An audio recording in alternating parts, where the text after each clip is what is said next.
Hello, hello. Sorry I'm late. Sorry I'm late. Oh, I gotta sneeze. One sec. Muting back.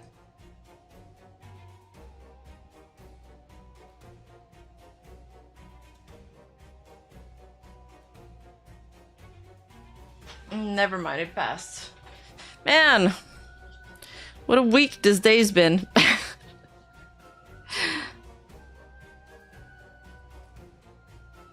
Yeah, so as I was starting the stream, the victim actually posted a statement. So yeah, sorry, I wasn't there during the waiting room because I've just been rushing. I was actually in the middle of something when this happened, so I was a bit reluctant to stream because I was really locked in my script writing, and I'm very sad that I won't be able to finish the script tonight, but I felt like if I didn't talk about this tonight, I wouldn't have time later this week because tomorrow we're playing Uma Musume. So yeah, and because we covered, all the allegations already, it's only fair that we also cover his defense. So, since the last time we spoke about this topic, I'll just, recap over what's come out because I haven't really spoken about it.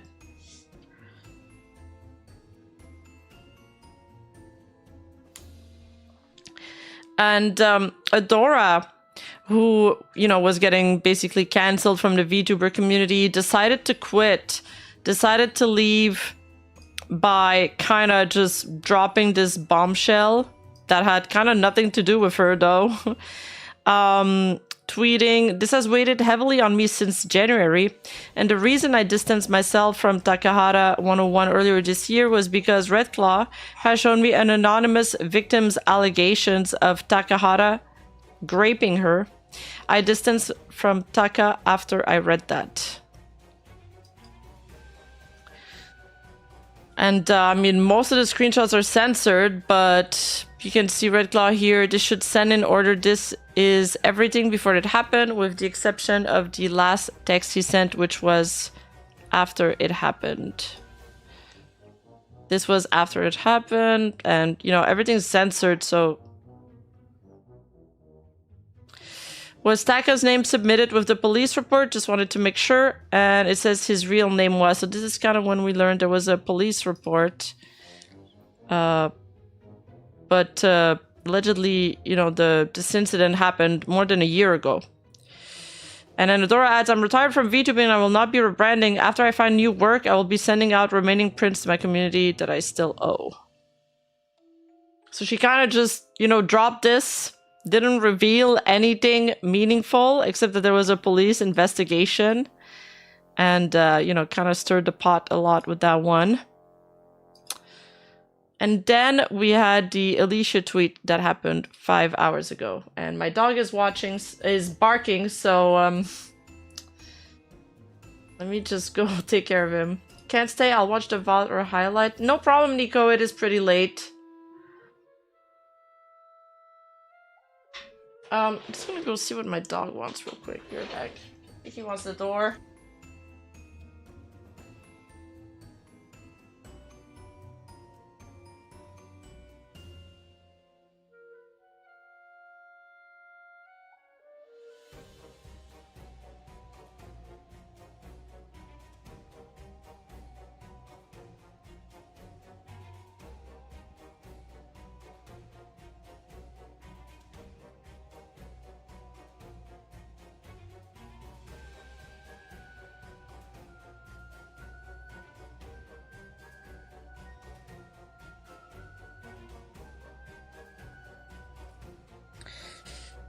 So,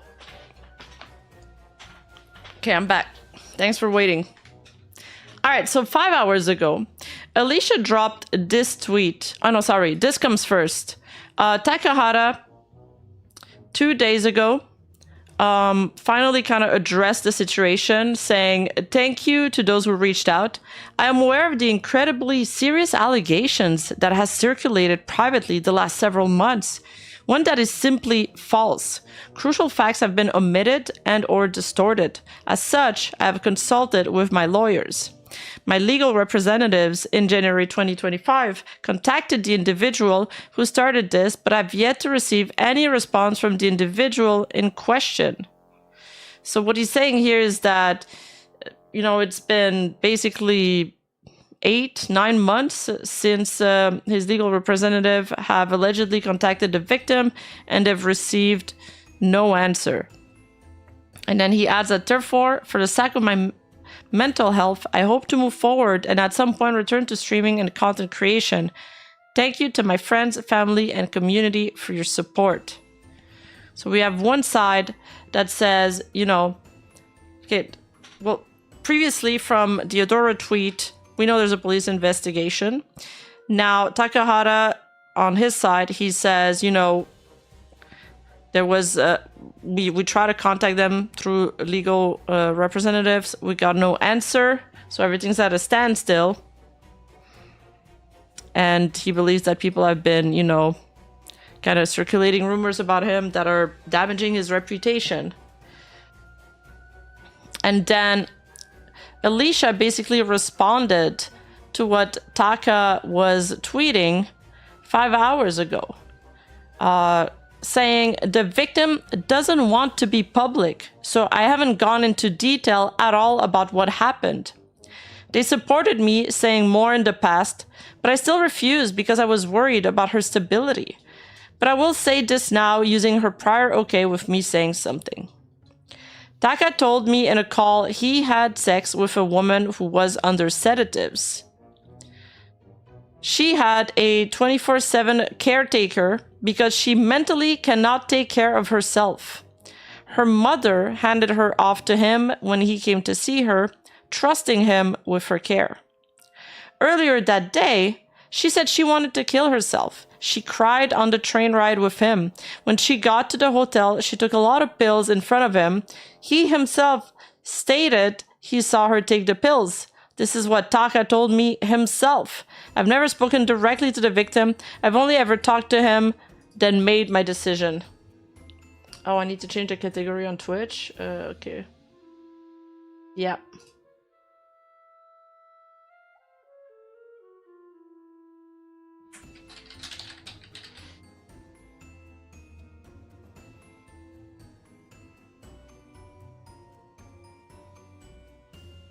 Crap, I also need to change it on Kick, but I don't know how.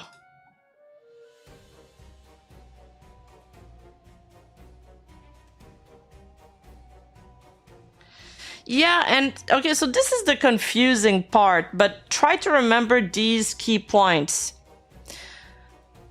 So, the first thing here is that Taka told me in a call he had sex with a woman who was under sedatives. So she claims she got a direct confirmation from Takahara himself that he knew it was sedatives. Yet, as we'll see later in Takahara's document, he claims he didn't know they were sedatives.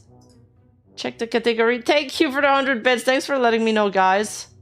I can change it on Kick with Gucci. Okay, thanks. And then, the other thing that strikes me in this post is that, you know, she says she has a 24/7 caretaker because she mentally cannot take care of herself. Then in a document later, we kind of find out that that caretaker is a roommate. I'm not sure if that's common. And then her mother handed her off to him when he came to see her, trusting him with her care. That's also not mentioned in the document. And, you know, most of these things actually aren't mentioned at all. So we have two conflicting stories here.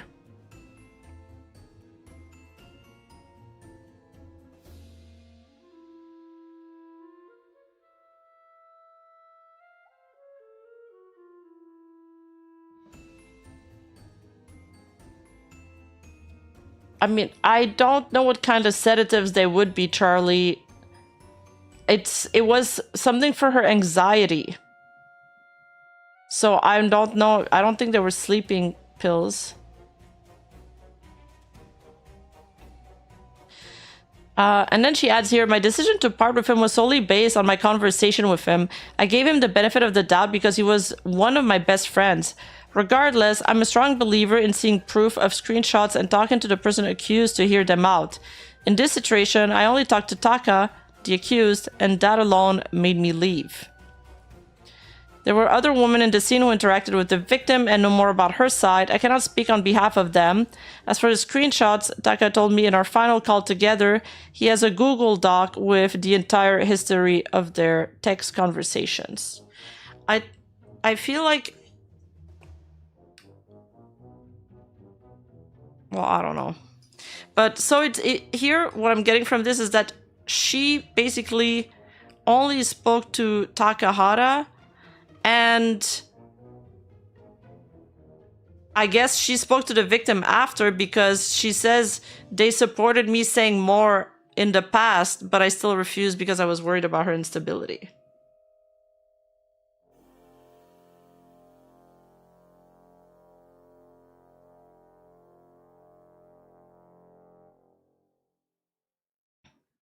And then there's this other creator, Junk, who seems to be siding with Takahara, along with Bo Sheep.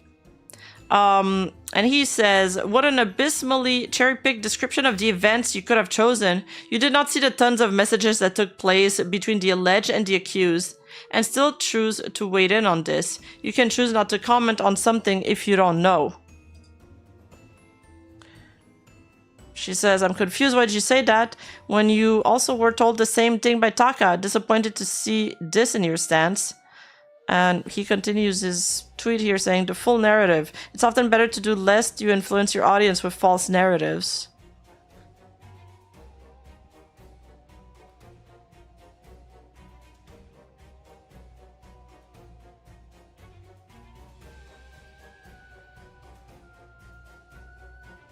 So did Alicia see the screenshots too? As for the screenshots Taka told me in our final call together, he has a Google Doc.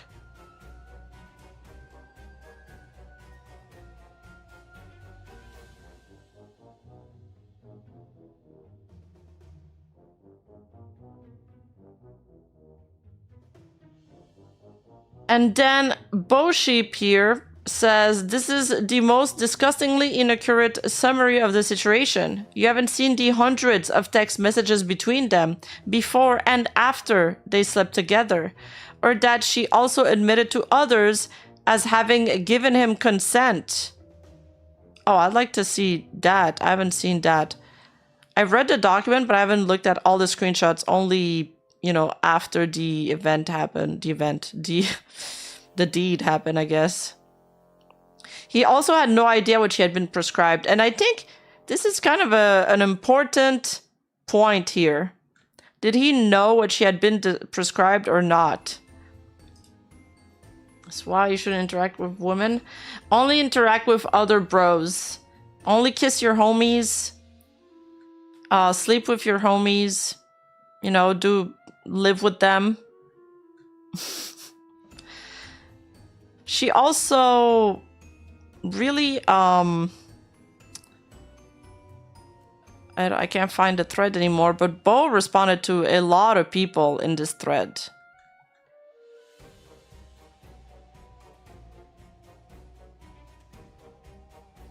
She's been really, you know, kind of running defense for Takahata and standing up,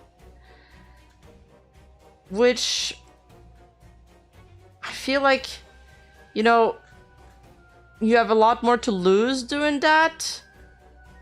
So it makes me feel like she really strongly believes in his innocence.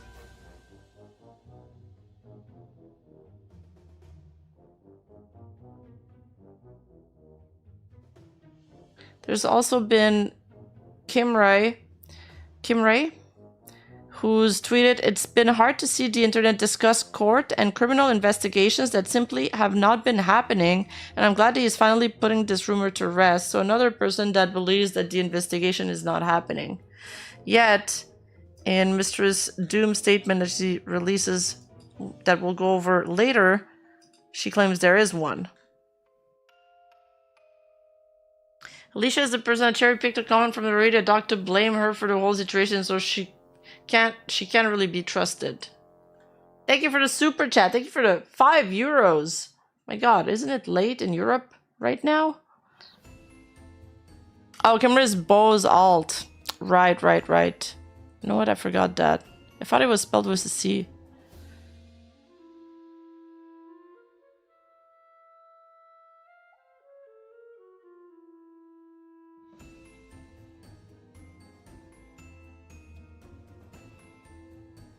I feel I'm having a deja vu moment where the last stream where we talked about this incident, I did the exact same thing and my chat also told me that it's the same person. I'm actually an idiot.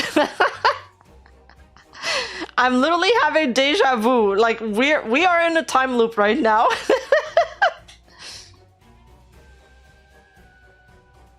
You did? You're right.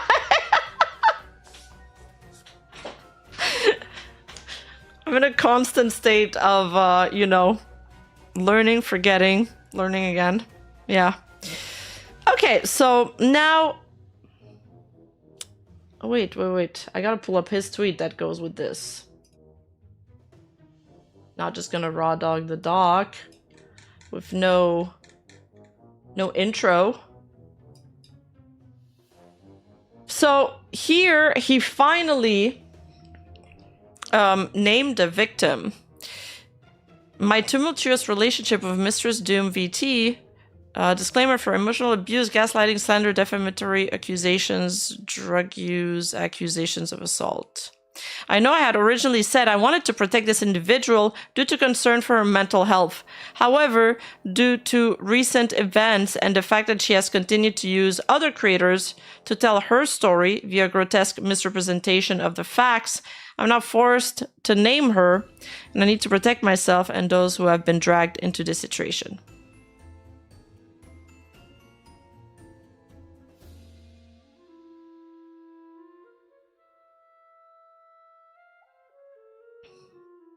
What do you guys think of this statement? However, due to the recent events and the fact that she has continued to use other creators to tell her story via grotesque misrepresentation of the facts, it seems that he's kind of alluding that, you know, she's not speaking out. She gets to be quiet, but she's, you know, it's all, you know, spreading. And then other people are kind of speaking out for her. And, I mean, he believes it's damaging her. Oh, Taiga! I know exactly what he's going through. Hi, I didn't expect to see you there.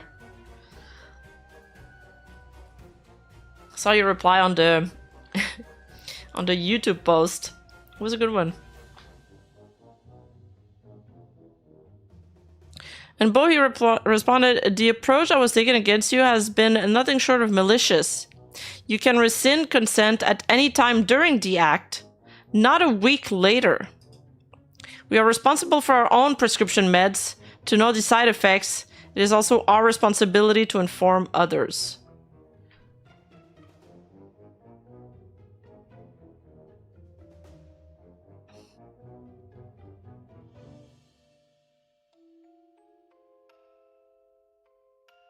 I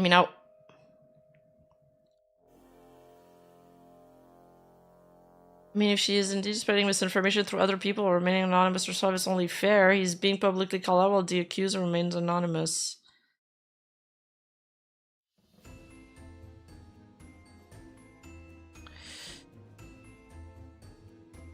Fair game to go public when someone is spreading stuff privately. It's your only option. How can you take back consent when sedated? Well, I think that's the whole question at play here. But, you know, let's dive into the document. There's a lot more details. He has a lot of screenshots. And I haven't read the earliest screenshots providing context on their relationship. Because, like, from the way Takahata describes this situation, it's like they were in a long-standing, you know, multiple years relationship and they were close. But the way the victim sees it seems to be completely different, like they were just friends. So which one is it? Anyway, so let's start. So Takahara here says, this has been one of the saddest and most difficult periods of my life. I've been hugely hurt by a wonderful friend who I have loved for over 9 years. I've been the target of allegations, speculations, ill-informed judgments, and malicious rumor, all of which have been untrue and which, fortunately, I do have the evidence to disprove. The one special person may have been the source for this, but they carry no blame. Others who have fed jackal-like on the scraps they have found perhaps do. For a while, I was confused and angry. I could not understand how something like this could spring from such a trusting, long-standing relationship, but now I think I understand. For a while, I was confused and angry. Sorry, I read that. Sometimes in life, events occur which can rip away the protective layer surrounding our emotions. Sometimes these heals, but often they stay raw and exposed, close to the surface of our lives. Scientists may describe this as PTSD, but it is more than that. There's a beauty there too. If you know or love someone like this, you'll know what I mean. Their emotions are right there, so close to the surface. When they open themselves, their hearts, their feelings to you, it's a true act of love. What you experience from them is genuine and pure. It can't be fabricated. It's the truth. Emotional truth.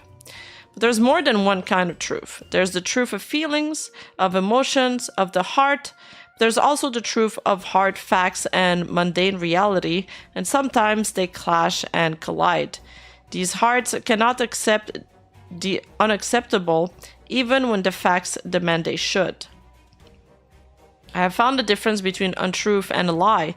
A lie is a deliberate falsehood, cold, deliberate, rational. But an untruth can spring from a deeper place, from a heart that has no place for the reality it's being asked to acknowledge. Instead, it insists on its own truth. For many of us in the VTuber world, I think a constructed reality can seem a safer, happier place. And I think this world provides shelter for many whose other lives are raw and vulnerable realities. I have suffered mental turmoil myself and have found many of the relationships here to be more fulfilling, meaningful, and safer than many I have experienced in my outside world. This person that I loved for so many years came into my life before my entry into the VTuber world, back when we met in person at a convention and we built the truth of our relationship together. I thought we knew each other deeply and truly, but maybe we never really knew the other us living our other lives, but maybe I never really knew the other life she was leading. When finally we came together, there was perhaps a harsh collision of the two worlds, a clash of realities. I had not seen or expected or understood this, and I failed to allow for it. Is this a memoir? He's an artistic guy. I mean, it's nicely written. I have to admit, I get the point he's trying to make, basically, but he's coloring it with like beautiful words. Is that basically she crazy? like basically she's okay. She's a beautiful person. But she, her emotions might, what he's trying to say is that her emotions might have colored her judgment of the situation. If a female wants to interact with me, they first need to go through my panel of lawyers and sign the consent contract. You know what? That's smart, but it might ruin the mood a little bit. It gets a lot better. Like, seriously, after this paragraph, it just starts with facts.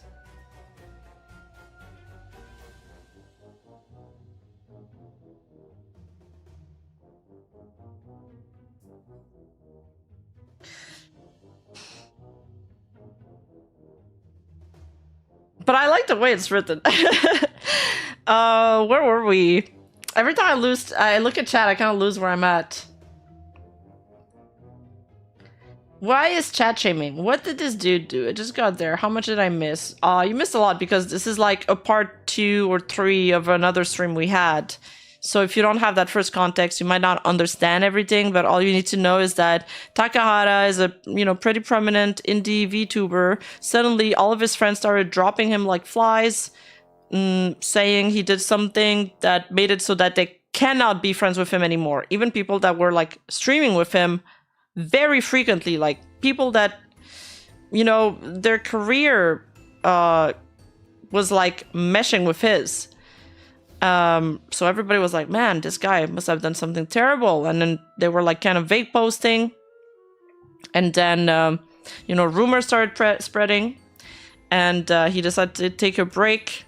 But then, you know, people kept on talking about it. He dropped a statement a few days ago saying there was no, you know, illegal process going on because the victim is not responding to the lawyer, so he's thinking of coming back to streaming. And then it kicked off the discussion again, and now he came out with a Google Doc, and now the victim's also answering.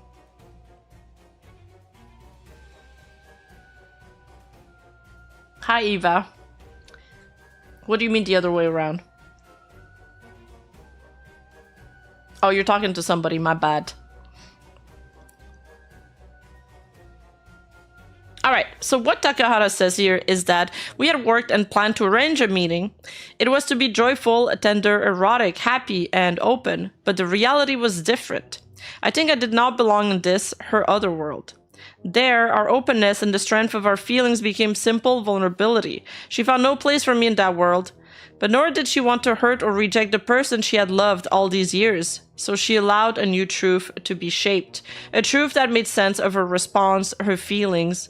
A truth that did not match the facts of what happened, but was true in her heart. I had now been found by her to be a different kind of person, a person guilty of the kind of insensitivity and even sexual abuse that has no place in the world of the 9 years of our previous relationship, love, and shared intimacy. So this is what we said, implied, suggested to others in that world. It is untrue, but it sprang from a hurt heart. Others fed hungrily on it for questionable personal reasons. Little jab at other people commenting on it there. And I think there's a membership I missed.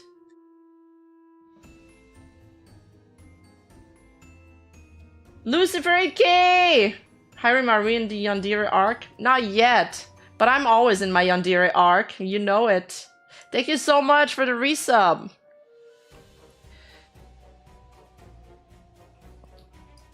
But I do owe the truth to my friends, he adds, and so I have set out, as clearly as I can, the details of what happened over those few years of our meeting.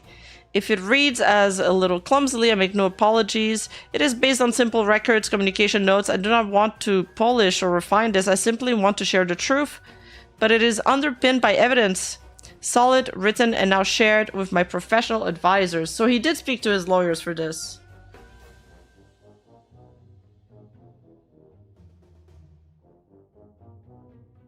He should have remained silent for now.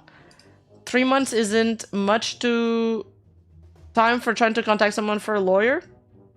Well, he says it was in January and we're in September now, so isn't it like 9 months?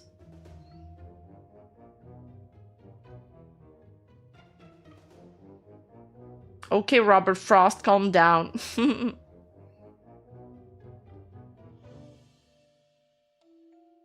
Yeah, I'm also surprised that the lawyers, you know, gave him the okay for this. 8 to 9 months now. Yeah, I guess because we just started this month.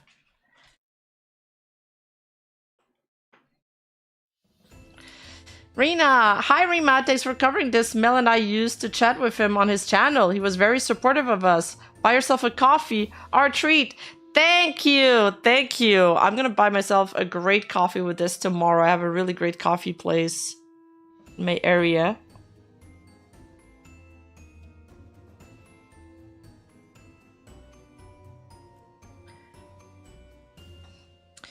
Alright, so...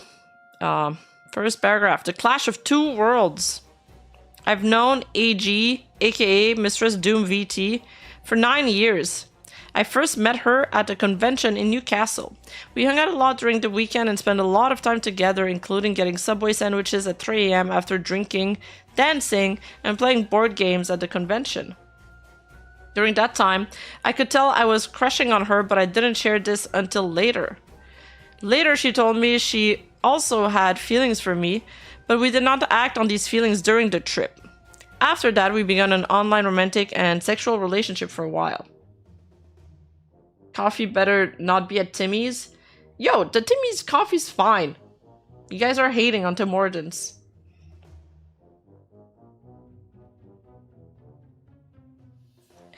We kept in communication on and off again for years. It was at mutual friend's wedding in November of 2019 when I saw AJ again in person for the second time.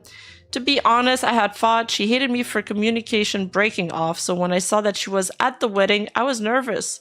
In fact, when I got there, she was also arriving, so I bit the bullet and said hello and waved at her. We got to talking that day and I found out that she was also worried that I might hate her because she had stopped communicating with me. So we laughed it off. That weekend, we spent a great deal of time dancing and having a long conversation over several hours on the steps of the manor where the wedding was taking place. At that moment, I knew absolutely that the reality was that I still had feelings for her, but I was dating somebody else, and that is why we did nothing. We went to our separate rooms that night, and although I was already in a relationship, I knew that I had deep feelings for her. Several months after the wedding, I ended my relationship with my partner at the time to pursue a non-monogamous lifestyle, which allowed me to interact freely with AJ. That sentence really confused me the first time I read it, because I'm like, but if you're a celibate because you already ended your relationship, of course you're gonna spend a non-monogamous, well, what do you... Of course it's not a monogamous lifestyle.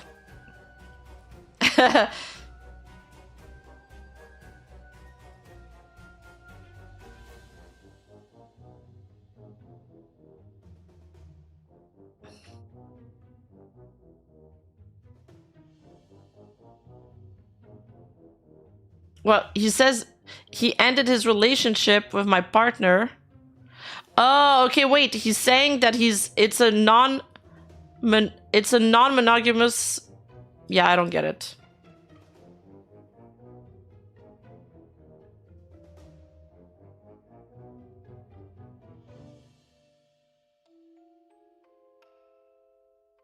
Wait.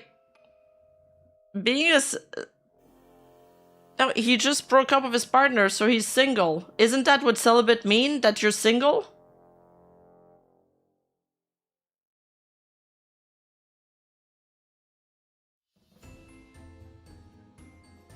No. No? Okay. Alright, my bad. Alright, my bad. Let's move on from this. Oh, celibate means no sex. Alright, because in French, I mean, okay, well, in French it's something different. Célibataire means single. That's why I confused them. So I've got my excuse. Never change Rima. Yeah, sorry. I just derailed the stream for like no reason. So now I'm embarrassed. So we're just gonna move along. Anyway, so during this time, AJ and I talked and engaged in very intimate conversations once again. We discussed how we lusted after each other and how it was hard that we lived so far away from each other. It was at this moment that she knew she fucked up. Yeah.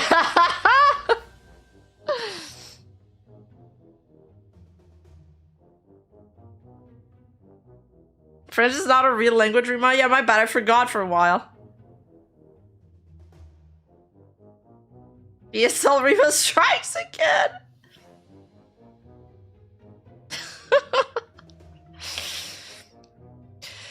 Throughout COVID, our relationship was on again, off again, but our constant communication did not start again until we entered VTubing, which I was already working in before she also entered it. During which we were talking constantly. From there, our relationship grew stronger than it ever had before, and she started to work on my channel and my streams, helping out with organizing.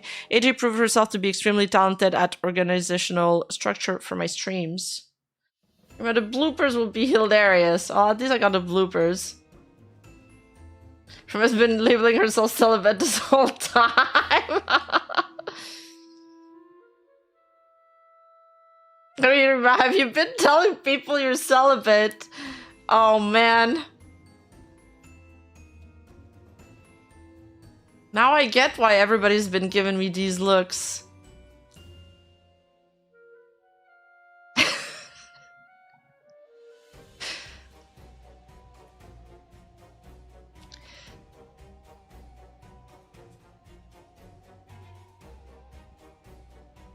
So,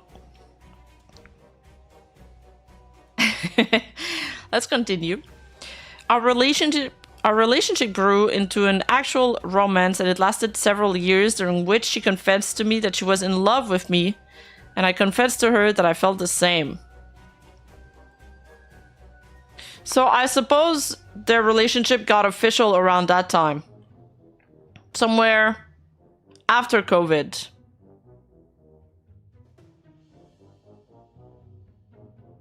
You're my favorite femcel, Rima. Thank you, Charlie. As far as I felt and believed, we were in a romantic relationship together. There's some screenshots here. These are some, it's called anticipation PDF. Wait a sec. There's an AI summary now in Adobe, which is kind of... Damn. Feel my hands on your hips and ass as I spank you, as I pound you, finally making love to you. A guilty little secret of a week, both of us knowing what we actually want. It's not long now, huh? What date does your flight get into the UK?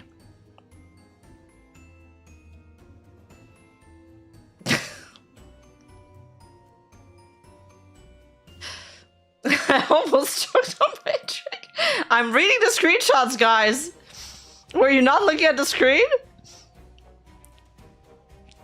Really, Rima in front of my salad?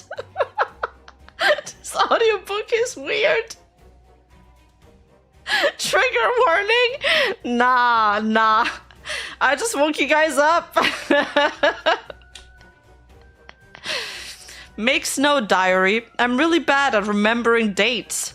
16 days shit, that's quickly approaching. Soon I'll actually be able to hug you. Heart. I'm gonna be a busy bee for the next 2 weeks. I'm happy to be able to load up Trav with lots of work though. So I guess blue is Taka. Same. I got a script and record some stuff so I can take some videos with me to edit when you're exercising. I'm not a workaholic. I mean, to be fair, I'm gonna be getting in plenty of cardio with you. Oh, are they talking about sex? Like that kind of cardio? Stop reading my fanfiction in chat, Rima. Rima reading erotica was not in my bingo card.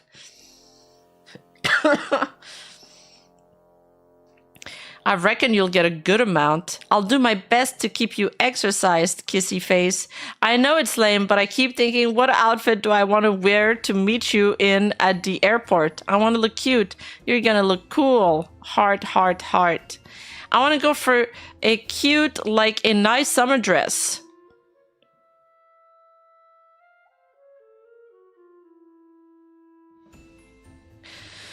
What, to be fair, every time I've met you or hung out with you in person, you've been wearing an amazing outfit. I remember how you were dressed at the wedding. I scrub up well. You know I haven't slow danced with anyone since that wedding. I'm glad we got to slow dance. God, I wanted to kiss you. I wasn't planning on dancing. I was so nervous when you asked. I hope it was good for you.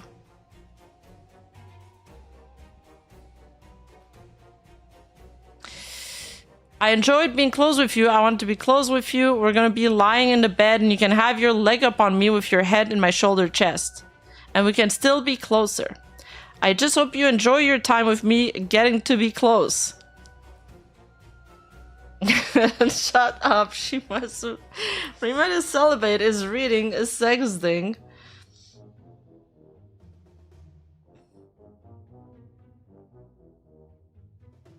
I feel like you should have shown at least one screenshot years before 2024 to show this relationship better. Otherwise, we could have said that they were a couple for any amount of years and we can't confirm.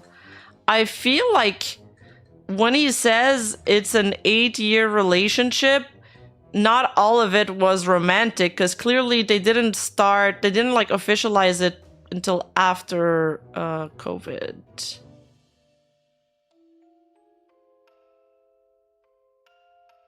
But no, reading these screenshots is important because I already read the Google Doc and I still have a lot of questions, and I'm hoping that some of the screenshots might answer some of these questions. Like, I need to understand more what the relationship was like so I can make my judgment, although I don't think I'll make like a final judgment until I see, you know, the other side of the argument.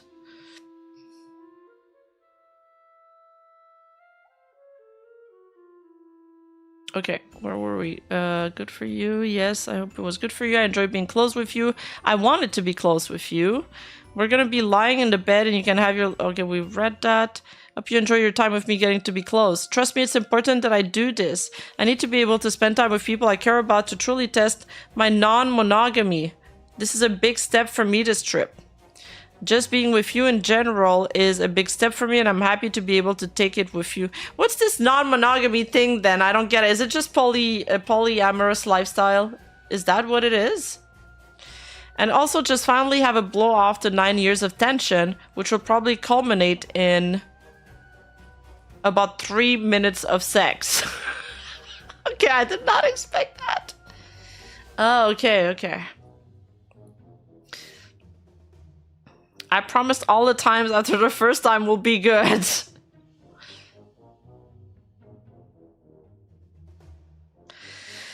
I'm just happy I get to spend time with you. I never let people this close to me, so it's kind of special for me. I'd rather work than let people have one-on-one time with me. But I really want to give you that chance to be close with me. It's not like pressure, because whatever happens. Like, I wouldn't be mad if after that week you never want to speak to or see me again. I'm glad we have the opportunity to explore our connection. This is something that we owe to each other. We've talked a lot. And been very close. And even if we just remain friends, you know, I'm just so fucking happy to have you in my life because you're such a genuinely good part of it. I'm not worried that we're going to randomly never talk to each other again or anything like that. But I understand the apprehension you have about stuff. I want to reward that vulnerability by not making you feel like you've made a mistake. I just want to be good to you. It's not apprehension or said just I have no expected outcomes and no hard feelings with how things play out. If they went the worst way possible, you know, you can be content and appreciate the experience with it, which is cool. Yo, Kevin, welcome to the Precious Squad. Thank you so much for the membership. 1 inch of love, 3 minutes of happiness. God.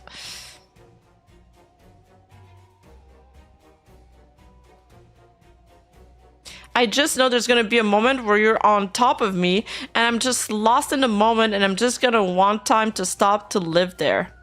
See, that's really fucking romantic. Don't be cute. It'll make me want to kiss you. We're gonna be making a lot of love. A lot of making out while fucking. I haven't done something like this before, so it's gonna be interesting to see what we get up to. But you really should get some sleep. It must be hella late for you. Can't really sleep, just a really stressful day. So, this is the talk before he goes to visit her.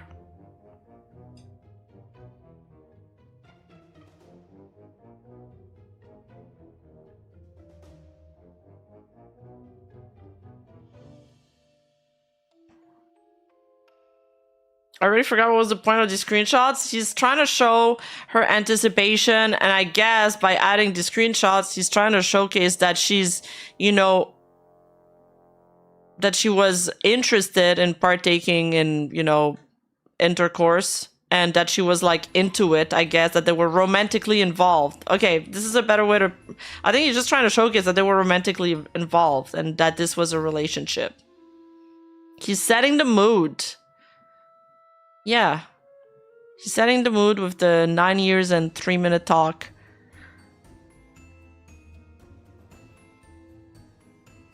I mean, he did say he wasn't gonna polish it, so...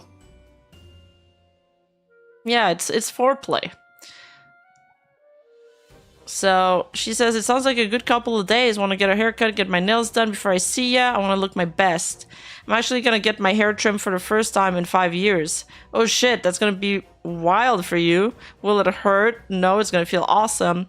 Your hair always feels lighter after a cut. It's amazing. I was kidding. But yeah, I have hair down to my ass. There's a type that says I have her down to my ass and I haven't had it cut in a long time, so I'm gonna think of something. You got longer hair than me.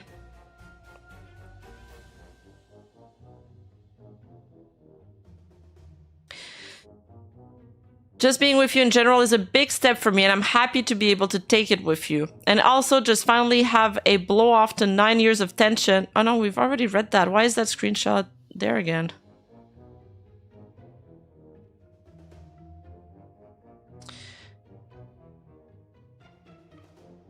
I'm just happy I get to spend time with you. I never let people this close to me, so it's kind of special for me. I'd rather work than... We've seen this screenshot too. Am I just crazy?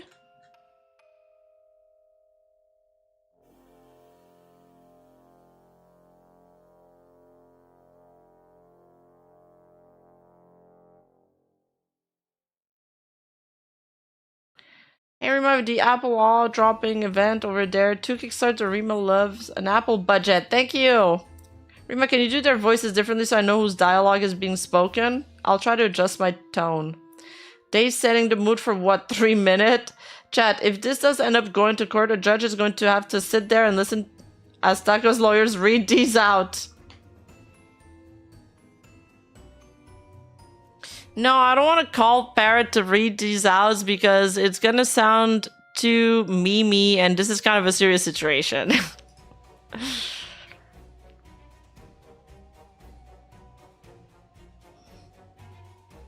But I'll try to get into my role as much as possible.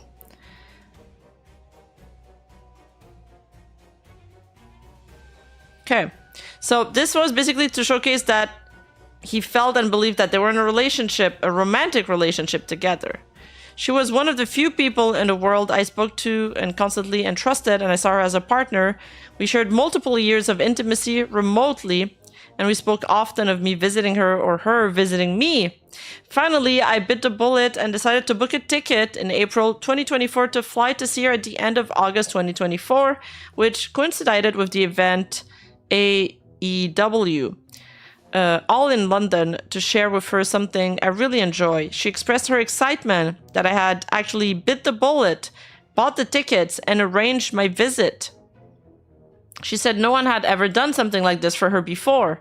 We talked about the dates I would be there and discussed where I would stay in London and what we would get up to. She even stated that she would meet me at the airport and that she was very excited to see me.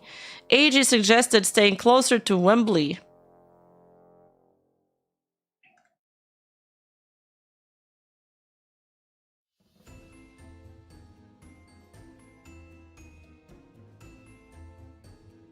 So there's another set of screenshots here saying, I know, hon, I'm just nervy because I've never done this before. I'm both nervous and excited. We get to spend a week with each other. Yeah, that's kind of wild. No prying eyes, just vibing. It's kind of wild. I'm not actually gonna believe it's happening till I see you at the airport, and it's high chance I cry. Aw, babe. That's why I stressed as I'm about the tickets in the end. That's just a one-day thing, and the real reason I'm coming out is spending that time with you. You're literally going to be able to... We're literally going to be able to relax in the bed together and just... And he noted that knowledge of trip and flirtation. That's a thing. I think I purchased it without making an account. I have the website I ordered it from so I can message them sometimes later today and talk to the customer service as I have the credit card information that I purchased it. I hope I sort this out. I'm just so fucking frustrating, and I really fucking hate it that I went through this website. He's having some trouble finding something he bought. I don't want to get stressed out about it. It's $600 though. I'll just see what I can do tomorrow. Regardless, I would trade all of that in for another day with you. Smooth. It's okay to be stressed out about it. You love your wrestling. It's a huge factor as to why you're making the trip. You really want to attend an event at this venue, plus it's a decent chunk of money. It's fine to be stressed, but I'm sure it can be sorted out. I just want to hold you against me. I've lost gig tickets before and it sucked, so don't worry, I get the stress. It's the tickets to the AEW event that he lost. I appreciate your understanding. I'll keep you up to date with it tomorrow. Would prefer to get it sorted before I get there. I don't want to be sitting on phone trying to figure out how to get my tickets when I'm there with you, you know? Don't want to risk losing me to Unite, yeah? Oh my god, she plays Pokemon Unite? No way. Listen, I am already well aware that we're going to end up fucking, and I'm going to come deep inside you, and then after we shower and fuck in the shower again, we're gonna cuddle on the bed while we both play our games on our personal devices. Then, after a bit, probably fuck again. XD. My, you have quite the stamina, kissy face. Okay, maybe we'll just make out in the shower. Nah, commit to the shower sex. It's an experience.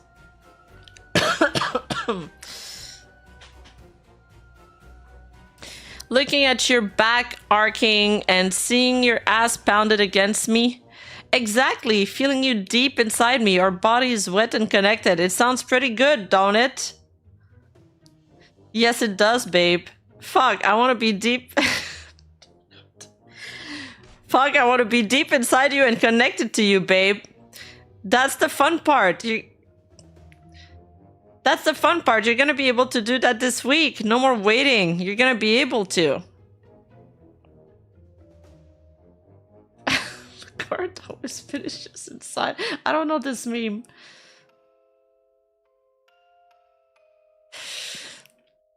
Oh my god, the next. I'm seriously going to be shooting everything that makes me who I am deep inside you. Hey, I can be like not attractive and just like full on nerd if you prefer. The reason why I find you so attractive is because you're a full on nerd. You nerd. In my chat, if you think these are bad, you haven't gone down enough rabbit holes or read enough green text. This is same stuff. Yeah, hold on, chat. Let him cook. Ah, yes, Nase ASMR. Thank you, Rima. Listen, I'm just powering through this. I feel no shame reading this. You guys are the one blushing.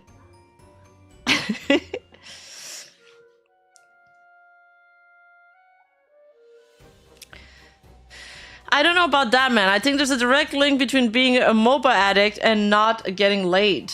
Lugia, thanks for the 8 months. Alucard voice, you will come, they'll come.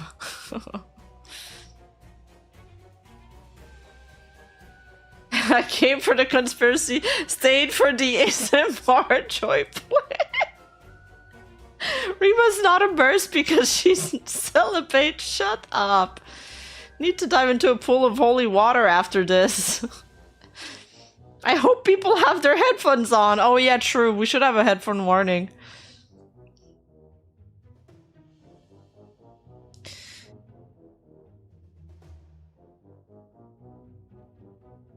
I appreciate you giving up on your MOBA time for sex. Bro, I committed hard to the MOBA over a year seg free. Let's go. I'm more into the MOBA than ever.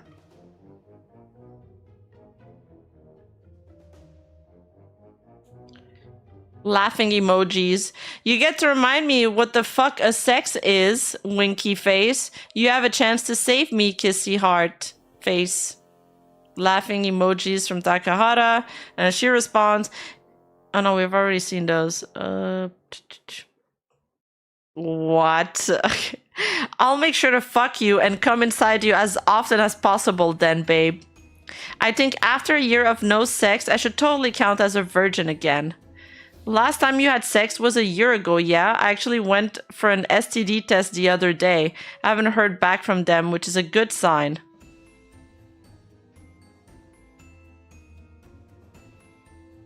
Over a year ago, for sure. I don't know the exact specifics. It's like I get to be an incel, but not. Ooh, that's gonna piss off the real incels.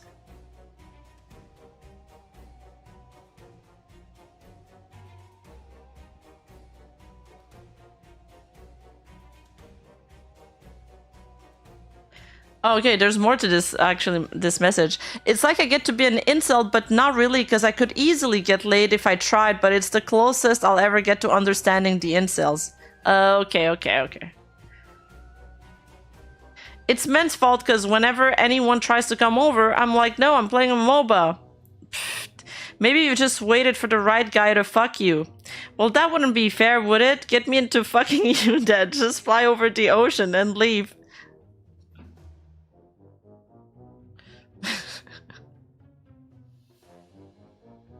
My dog just covered his ears. Here it is. I don't know. Pretty extreme way of getting away from me. That's why coming inside you and protected is so dangerous. Oh my god, this is so too much information. Getting so into it, you forget to take your pill. It can't wait to hang out with your dorky ass for real. Okay, add the tag breeding. Breeding kink. 50 Shades of Grey abridged. And what's life without a little danger from time to time? Listen, I've never read a screenshots, logs between couples that didn't sound cringe, TBH. As much as it pains me to say, I've seen worst. A lot worst. Oh no, Noose was summoned, for fuck's sake. Is she here? Is this how babies are made? Somebody hold me. Wait, is it? Oh, hi, Noose. How's it going?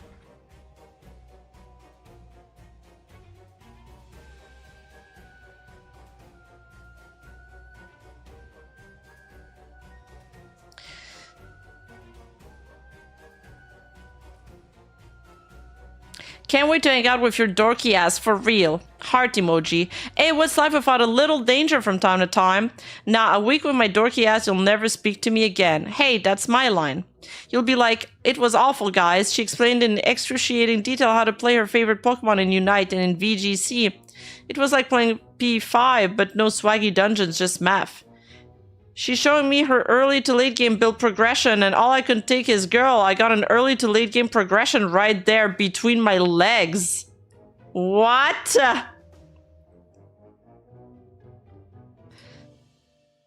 Rima, let me finish my dumpling with noodles, please. The more you read the text, the weirder it feels. Eating wet food makes me overprocess it. Ain't no way! Dude, I'm gonna use this line if I play League of Legends. I haven't opened this game in a while, but I feel like I want to open up a game of League of Legends, pick a late game champion, just so I can like put that line in the all chat. She's showing me her early to late game build progression, and all I can think is, girl, I got an early to late game progression right here between my legs. Bye, Rena. Yeah, but is it a good team player? Is it gonna steal objectives? Gonna dunk points? Overwhelming DPS. Oh, so it's a glass cannon one shot and it's over? Steady building DPS dot for multiple hours after. So it's a stacking tank, gotcha. What is your physical damage resistance right now? I'm a speedster, bro. I'm weak, fam. I got no damage resistance. All action, no defense kind of gal. Damn. One straight shot with penetration damage and you're gonna go down. Oh my god.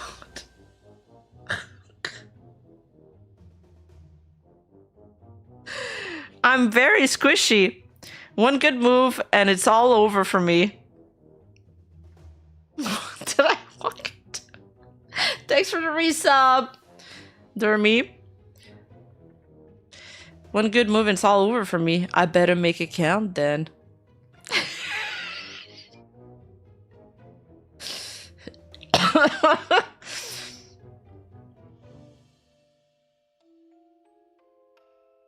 I've seen VTubers leave indie stock rise, parrot toil in the mines, and VTuber gorps go belly up. However, I think this stream episode got me. Bingo! This is a win for deaf people.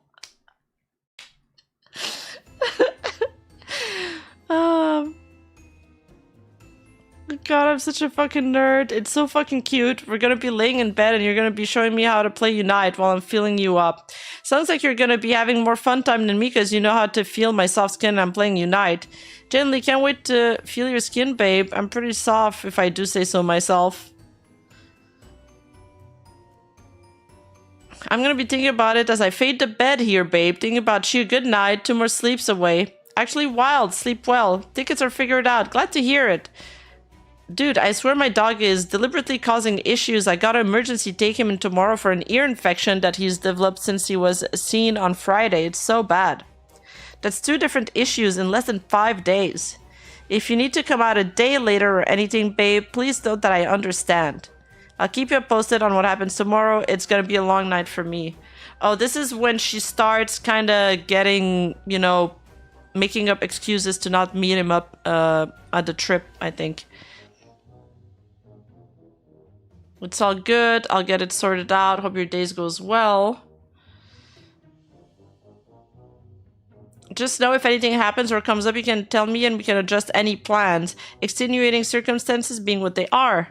I can guarantee I'll be able to go to the wrestling stuff on Sunday, so don't worry about that. You'll get to see me guaranteed. Like, I'd let you fly all this way to see me and not see you. Okay, babe. Please know I understand because your pet isn't well that you may need a day or 2. Taga says she took her med before they did pa. Too many meds can do funny things, like make you forget things. I think that's what happened. Yeah, we don't know what kind of meds she took. And I also don't know what kind of effects these kind of meds have, TBH. I'll let you know how he's doing tomorrow. I'm gonna phone first thing. I would take him to the emergency vets, but they charge 300 euros just to be seen, no meds, nothing. It's gonna cost like 60 euros if I wait it out and see his main vet. Dogo has 2 different ear infection plus allergies messing up his ear and paw. The meds should help, so I should be able to come to London on Friday afternoon, evening. Is that okay?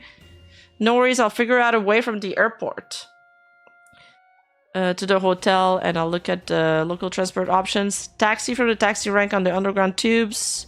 Just giving him advice to get around. I'm not gonna stress too much. I'm already really terrified of the flights. I got a sedative though. Keep me posted on like your travel. Let me know when you arrive safely. How long till I fly out? Start my travel at 4:55, so like 1 a.m. my time. Then he sends her ticket when he arrives. The main issue aside, he should be cancelled for making us read all the ERP instead. True. That's funny. If plans change on your end, please keep me informed if you want to come out late Thursday night instead. Will do. Here's hoping to drop suit down his ear. By the way, what's your return flight details? He sends them over. Cool, so I can go to the airport if you had to see you off. Had to double check I wasn't going to get stranded in London. What's the hotel you're at again? Seeing how late a train I can get to see if I can get there tomorrow evening. Thank you. See you there either Thursday or Friday. I appreciate you trying to make Thursday work. It's not a research, it's a thesis. 36 pages of shame. The document reads pretty fast, though. It's just the screenshots they make it a little longer. Doing my best. It's the least I can do when you've flown all the way to see little old me. It's only 20 hours of transit. It's really the flight from here to Vancouver that I'm the most nervous about. Damn, dude, that's commitment. It's almost like you like me or something. JK, we all know it's for the wrestling, actually. Winky face. I also got a bunch of running around done and booked an appointment with the doctor to try and get a sedative for the flight. Fingers crossed they helped you out. I wish the flight wasn't so long for you. Honestly, I'm more nervous about a flight from my city down to Vancouver. It's a shorter flight. Big planes don't really scare me. It's the small ones that do. That's fair. That's fair. I promise I'll be worth the trip. I believe you. Long time in coming. Then she sends him a few messages. I'm just happy I get to spend time with you. I never let people this close to me, so it's kind of special for me. I'd rather work than let people have one-on-one time with me. But I really want to give you that chance to be close with me. This is the same screenshot I was in the last doc, no? It's not like pressure cause whatever happens, happens. Like, I wouldn't be mad if after the week you never want to speak or see me again. Yeah, we've read this. So there's something I've always wanted to do while in London, which is visit the British Museum Egyptian exhibit. I'm probably going to go while I'm in London, so you want to join me? Oh, yes. I've always wanted to go see it, but never had the time. Last time I was at the British Museum of History was literally for a manga exhibit and a private tour of that, so I couldn't go elsewhere in the museum. But I really wanted to see the Egyptian stuff. You nerd. Okay, that's it for this.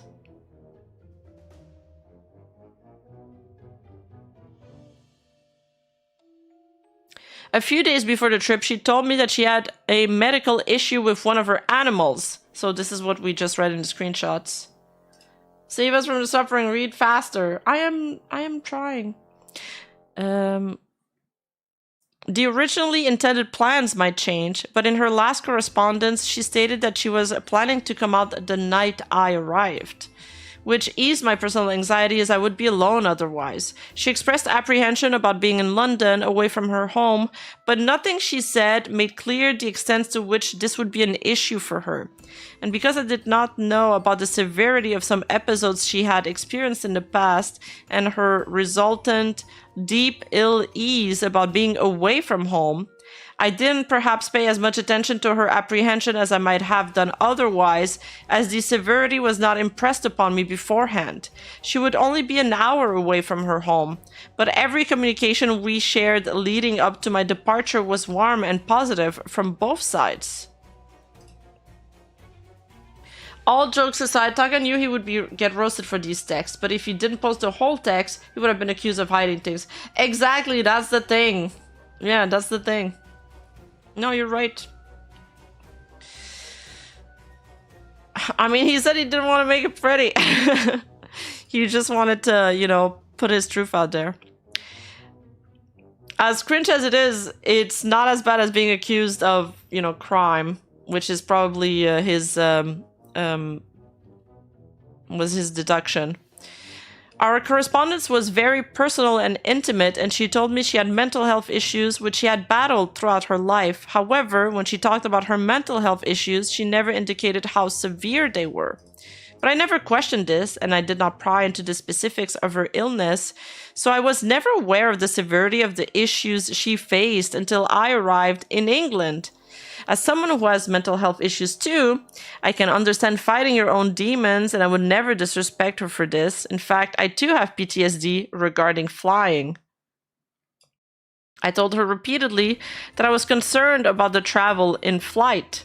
She asked if I had medication, sedatives to be specific, and I told her I did, and I took an Ativan, a new medication to help calm my nerves while flying.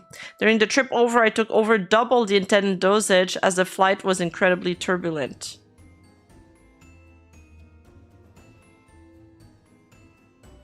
But when the time for a meeting arrived, a different reality cut in. When I landed, everything changed immediately. I realized I had increased lethargy and was disoriented and experienced increased anxiety. I was in the Uber to my hotel when I received a text from AJ saying that she wouldn't be coming until likely Saturday evening. The reason she gave me was that her dog had an ear infection. What confused me about this is that she had multiple people in her home who could take care of her animals, as she had informed me that in the past that these people had done so. Of course, this was disappointing as we had agreed that she would come Thursday or Friday at the latest. Yeah, that's kind of lame of her to have done that. If somebody's going... The thing is, when you're traveling to meet somebody or with people, like, you gotta trust them to, like, show up. And it's pretty stressful to wonder if they're gonna be there or not. Can you take the sedatives for the flights? I wish I could do something to help. I'll be taking a sedative. First flight is 40 minutes delayed. I would be able to make my flight to London. If not, they will rebook me for the next flight. I will keep you appraised of everything. Appraised. God, why is flying so stressful? Sending hugs. First flight is done. Flight to London is delayed 45.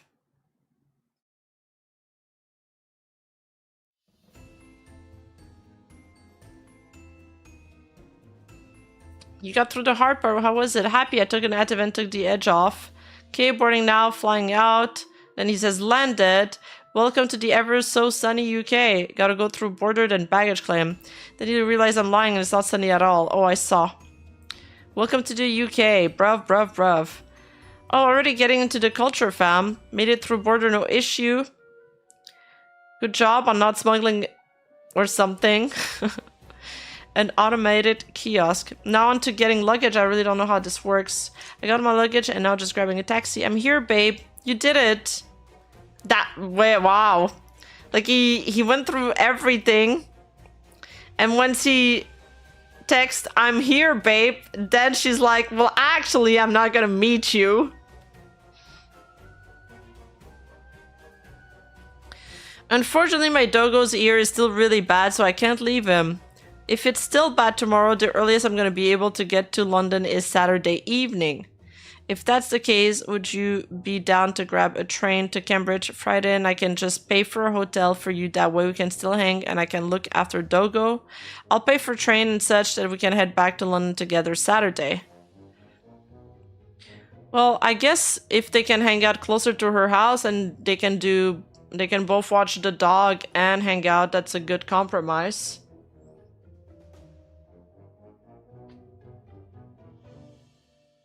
Cringy DMs says a horrible thing that happened to him and I don't blame him at all for leaking the entire thing. Well, wait, there's also the victim who's released a statement just now, so we're gonna get through that after.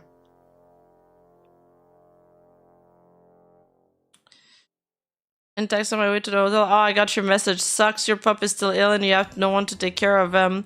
I won't lie, I'm not versed in your transit system. How long would it take to get there? An hour train and I'd pick you up from the station. Unfortunately, I paid for the hotel, so essentially I would have out $400 for nothing. Would I be able to take a train out there and come back? I'm sorry your dog is ill, and the last thing I would want you to do is get you to abandon your dog, seeing as how you're the only one who can take care of them. You mentioned you'd like me to swing out by your place one of the days I'm here, so maybe that could be tomorrow, depending. As for getting a whole separate hotel, I just don't think that's a good use of money. I still have to head back to Cambridge on Monday as well as regardless to monitor the ear properly. It really sucks my dog got sick, but it requires very thorough cleaning only I can do. Is your mother not able to do this? Sorry if I'm coming across rude. It's just I spent 20 hours in transit and I generally don't know if I'm going to be seeing you at all for the next couple days. It just sucks. No one in the house can do it, and if we fuck it up, the dog will have to have surgery. I'm so incredibly stressed by this whole situation. I've been sick all morning and in a mental health crisis. It's rough, man. Well, just keep me up to date and the best you can, I guess. I won't lie, I'm really depressed. I'm not gonna see you for over half the trip that I made to spend time with you. I'm not trying to guilt trip you here, it's just I don't really know what I'm supposed to do aside from just putting a smile on my face. And I'll be honest, I don't understand why someone in your house can't handle it, but that's me being bitchy. I don't know the full story, so I can't judge. Who's we in her message? I mean, her and her family probably. No? Which message?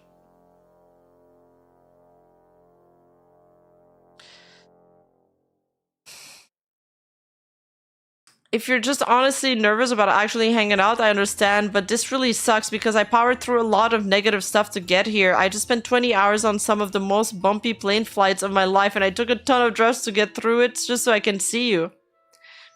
She replies, I offered you a way to see me tomorrow, but you don't want to because of the hotel room. I'm generally not far off ending up in a hospital from how stressed from all of this I'm getting. I have to look after my dog. I'm trying to give us ways we can see each other where I can look after my dog and I don't end up in a hospital. But it's gonna take a little give here.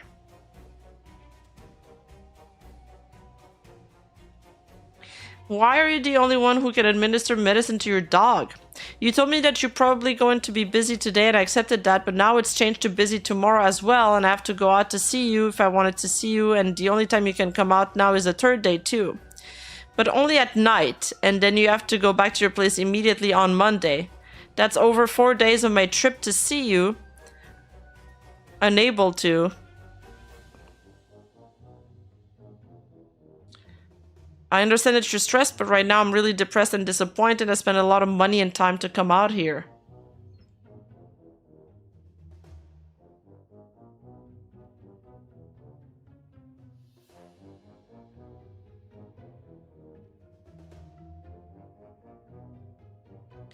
Dude, I get that, but my dog is sick. I'm the one trained to care for it. My mental health is at the point I'm going to hurt myself if I don't want to do that, but I don't know what to do here. I'm sat in a park crying, trying not to end up at the hospital. I told you I have issues spending nights away from my house and you booked a 7 in London when I wish you could have asked if that was cool. I'm willing to pay for the Cambridge night so we can see each other and I'm not just in a panic state. But my mental health needs are incredibly difficult to manage.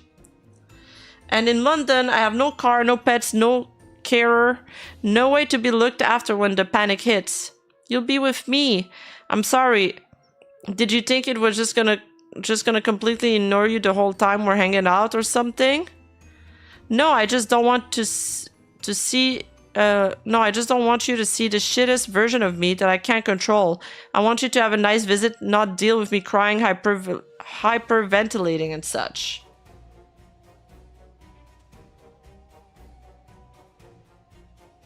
Yeah, this is a very heavy conversation. He's like, I'm depressed. She's like, I'm going to hurt myself, and I'm sitting crying, and this is like, I don't know, too much to handle, I guess. Very heavy emotions from both sides.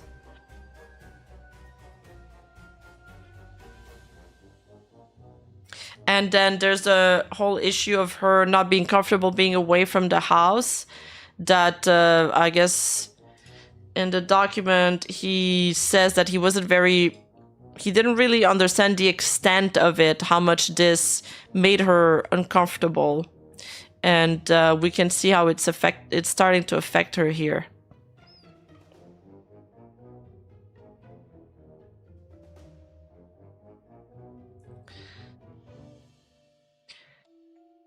So here says, I'm prepared for that, but I seriously don't think the right way of managing that is to literally barely see me while I'm there. And then she responds, then come to Cambridge tomorrow. Let me calm down around you and see that it's okay to go to London for a bit. That's what I need from you. Okay, but will you be coming back with me to the hotel that night?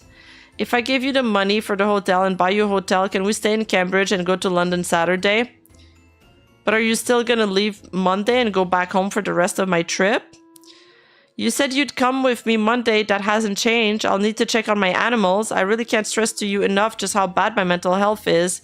I'm literally in the middle of a park freaking out in the rain because I'm genuinely scared I'm gonna hurt myself. I don't want you having to deal with that side of me. I can't spend all those days in London. I mentally can't do it. I'm at a breaking point here, dude, and it's terrifying. I said I'd be willing to pop out to your home for a day. I didn't know you meant for the rest of the trip, just to my hotel. I was only hoping Monday, Tuesday. Sorry if I'm not being empathetic or nothing in this situation. I just don't know what I'm supposed to do. I'd pay for it all. You have to pay to be at your home? I'd get us a hotel so we have our own space. Then you wouldn't be able to look after your dog, though. I'm confused. I can drive home to administer medication. In Cambridge, I have my car. I don't in London. Would you want to bring your car to London? God, no. London driving is awful, plus ULAs cost way too much. I need you to work with me, and my mental health needs to make this trip work for us because I don't think you realize how bad this gets for me in panic states. Give me a few to process all of this. Okay, but I need to know some assurance about the rest of this trip. If I come out tomorrow and you come back with me to London, you're still going to be leaving on Monday and I won't be seeing you for the rest of the week. I can see if I can try and get out of my hotel here if I can. Tip, don't bring someone in if your boat is sinking. Yeah, it's not fair for both of them because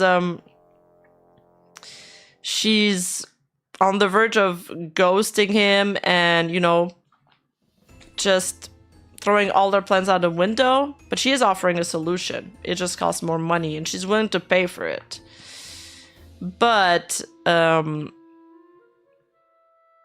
yeah.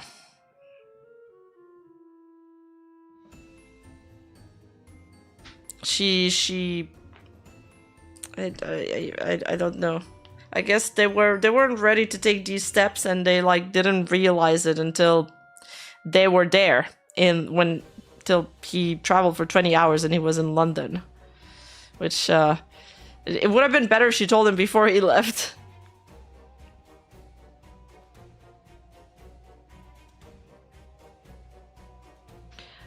How convenient for the dog to have an infection on the day he flew there. Like, what's wrong with her now? She accused him of rape? Dude.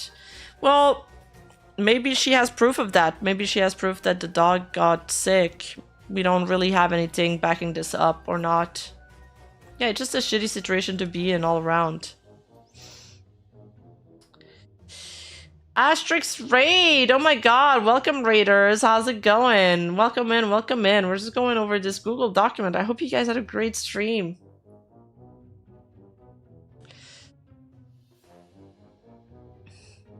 Just come back to Cambridge with me on Monday and spend Monday, Tuesday, Wednesday with me in Cambridge. He says, if I can get out of my hotel, then yes, I will be. Otherwise, I am literally blowing $1,700. You were talking about how you wanted to go to the museum and stuff, so I assumed you were completely down for this. I can't do 7 nights away from home. I never have. I have a 24/7 live-in carer. That's how bad my mental health is. Normally, I can do the short trips because I have a carer with me. And he says, I really wish you had told me this weeks ago. Who is the carer? Your mom? Jimmy, she says. What is your relationship with him? He's my carer. His job is to look after me. He's paid by the government. Do you feel comfortable being in a romantic setting with me? Nervous as hell about it, but that's PTSD. Dude, the fact that they've been talking for what he says 8 years and he didn't know that she had a carer? Like, how? Is that what is causing a lot of this? I imagine PTSD is triggering a lot of today's non-stop attack, but also the night panics, the being away from home for so long. Thank you, Asherix, and thank you so much for the raid. I hope you had a wonderful stream. I'm not trying to be mean when I say this. I'm trying to say this with as much loving kindness as I can. I just feel like there's tons of excuses right now. The dog being sick, needing to be near your carer, all of this stuff. And I say this with love, and please know I don't say this cruelly. As long as I've known you, one of your animals has always been sick at some point. The hotel cancellation policies pay 1 night stay. Well, no, I don't think I can get out of paying $1,700 for my booking. I can try, but I don't know if I can get the money back. Before I left my trip, I really needed you to be more clear with me about your mental limits. It would have fundamentally changed how I booked my hotel. I'm not opposed to being in Cambridge. See if you can and see if we can move the mainstay location to Cambridge. If not, I'll work my ass off and pay you back the money. Like, the problem is I came here for this big event near Wembley and bought my ticket for it, you know, and I was looking forward to just checking out different parts of London with you. Because I'm also a tourist and I know nobody there. I'm actually really nervous because of all these things. I can't, babe. That's not how it works. I booked through hotels.com, not through the hotel itself. I'll pay you back any money you lose, but I'm sorry, I can't do 7 nights in London. I don't feel as at any point I was really asked if that was cool. I generally didn't think something like that would be an issue for you, as how it's only an hour and a half away. I tried calling. Can you please call back? Question mark, question mark, question mark. I guess she's not answering for a while. Shit, sorry, I was walking back from the park. Taking an Uber to King Cross Station.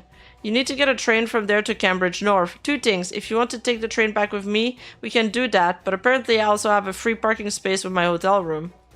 Let me know when you're on a train and when you hit Cambridge. Don't get off at Cambridge though, it's the stop after. Okay. Do I need to get a ticket to Cambridge North? Yes. You have the Trainline app? No. Wait, I'll buy you your ticket and send you the code to scan. I'm at the station. Sends a picture. ETA.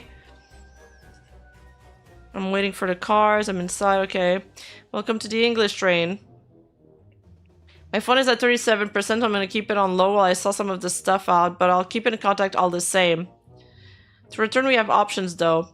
Yeah, babe, I told you I'd be willing to do this, so thank you for getting me my tickets and sorting out that headache. I just gotta wait for these attachment trains to show up.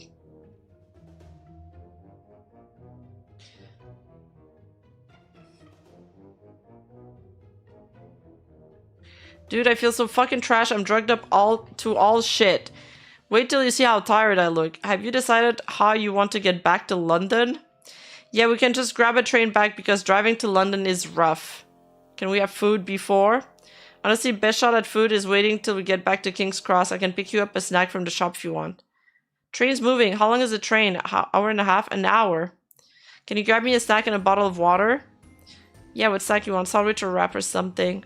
What kind of sandwich? I don't know what you eat. Anything with salami? I had to go with surprise me. Okay, they're just like trying to give each other direction.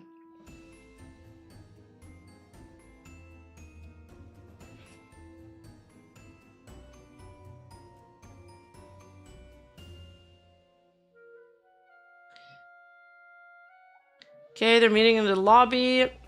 On my way back, so embarrassed. It's all good. I vibe to music. The fuck did you go? Made it to the underground. I'm glad. Thank you for telling me. Nervous.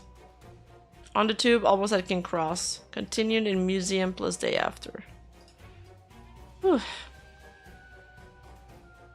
Damn. They were expecting this entire romantic getaway. Dude gets there and then everything changed. It's like utter chaos and they gotta like change their plans and run around the city. I would not want to be in this situation. As we continued to talk about this, she kept saying that she was just afraid of coming to London because it was far from her bubble and was asking me to come out instead. She pivoted and stated that she couldn't come out for the full allotment of days that she had agreed to and was pushing hard that I come out to get a hotel in her hometown. And I visit her instead. I had known AJ and been in love with her for years, and I thought bubble nerves were the only issue here. I didn't expect them to be a real problem. At that stage, I had no reason to realize that her fear of being away from home was as severe as in fact it was. Yeah, it seems it is very severe. Very, very severe. I was worried and disappointed. I had just traveled 20 hours from British Columbia to be with her, and this had been planned and agreed upon for months. But now it was beginning to seem as though she was making excuses, including her animals as a reason to not hang out with me. After a long text conversation, we called one another and spoke on the phone at length. She said she was simply anxious about leaving her bubble and traveling by herself. She suggested I might book another hotel close to her home. I expressed reluctance in money needlessly being spent. It was only an hour away. We mutually agreed for her to come out that night, and I traveled to pick her up to allay any fear of her traveling by herself. She said she appreciated this gesture, and she even paid for the train ticket for me to travel out where she was.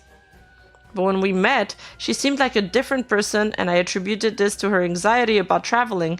She didn't even smile.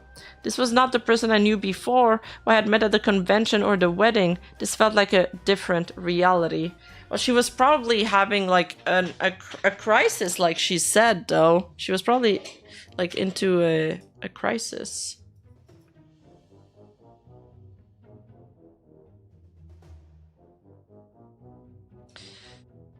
Okay, we've read this before.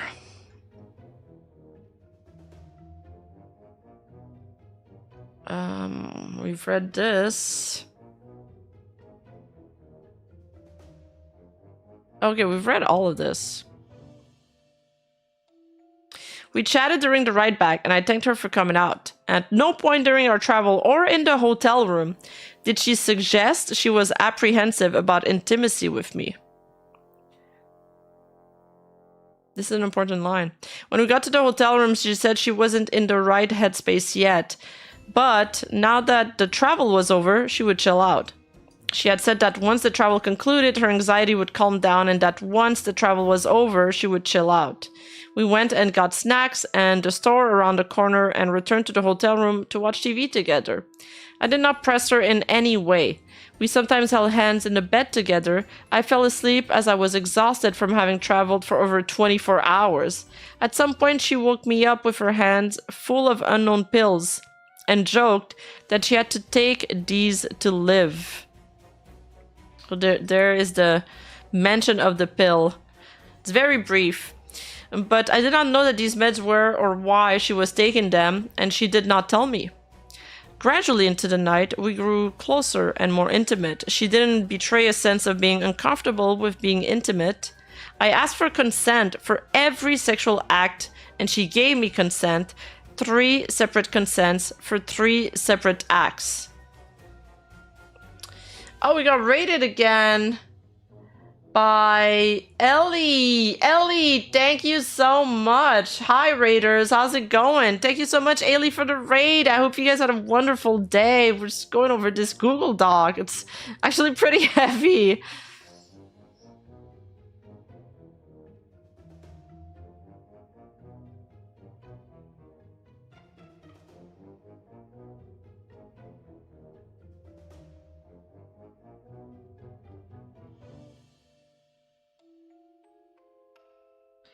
A handful of pill? Isn't that a lot? I take meds for anxiety and such, never had problems with consent. Yeah, but it says we don't know what she's taking. I'm not gonna play like armchair psychologist because it could be different. It sounds like she has more than anxiety, guys. It sounds like more than that.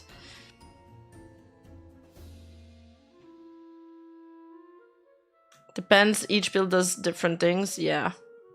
Yeah, it really depends on the kind of meds she was on. My mom takes like 6 or 7 for treatment. Could be something like that.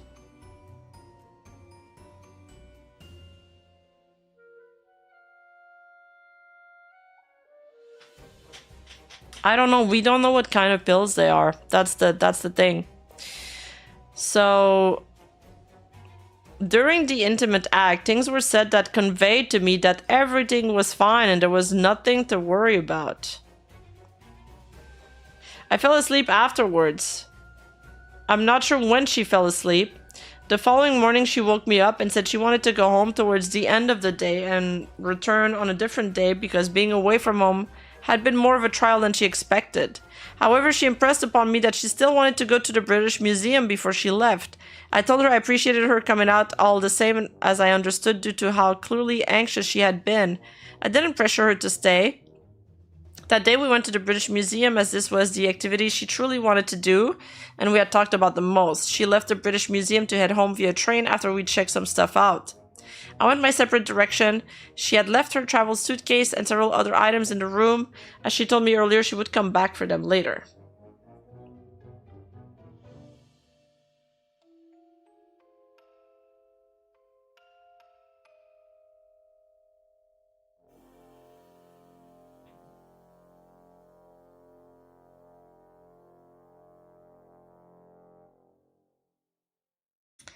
We're getting food. Did you get to the train? I'm playing to the best I can. Yeah, I got to the train. I'm like 40 minutes out of Cambridge.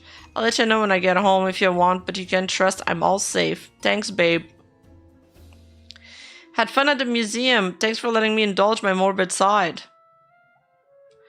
I'm really glad we got to check our actual mummies.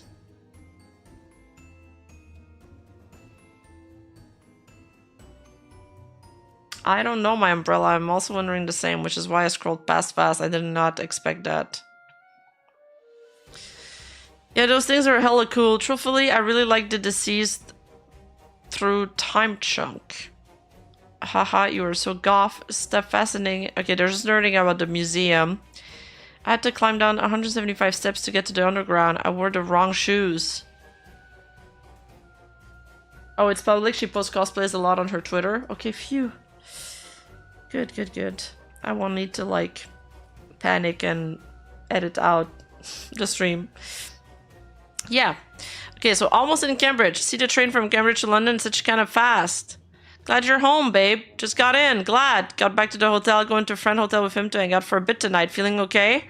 Went on a hunt for pizza. I'm starving after all that walking and travel. I walked to Wembley from friend's Airbnb. How's the pup? How was it? Dogo's okay. I gave him chicken.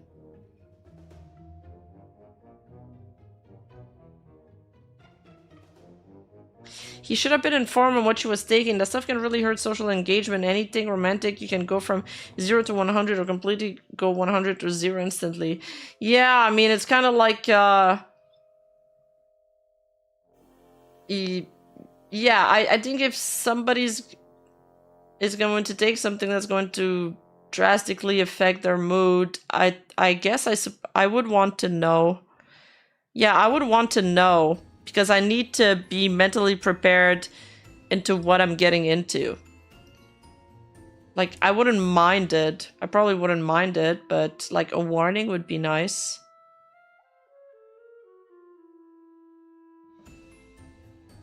Had fun one for coffee as well. Really good Chinese food as well. God, I'm hungry now.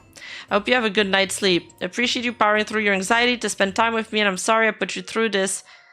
I really do not feel good about how I managed to plan this trip. I was very foolish of me to plan the way I did it, and for that I'm incredibly sorry for my selfishness. I'm happy you're in a good place now, and I understand why you need to go home. This entire trip has already been a wake-up call to me about a lot of things, and I just want you to know that I'm incredibly sorry. Apologies for the spam, just very much in my head tonight.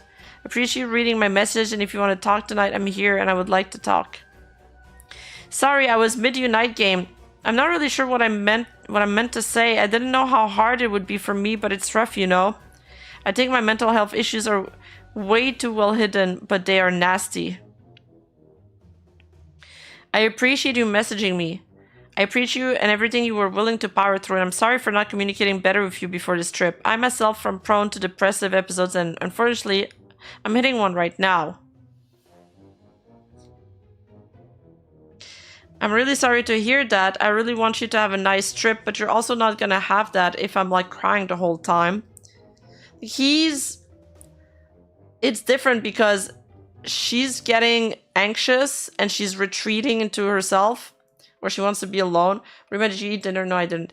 And then he's getting depressed, but he wants... I feel that's the vibe that I'm getting. It's not being explicitly said. He wants her to make him feel better by, you know, spending time. It's like he feels that by spending time with her, he's gonna be less depressed. Then again, he's in the city all alone, or like a foreign city all alone. And he came to hang out with her, so it's kind of fair. Yeah, that is why he flew over.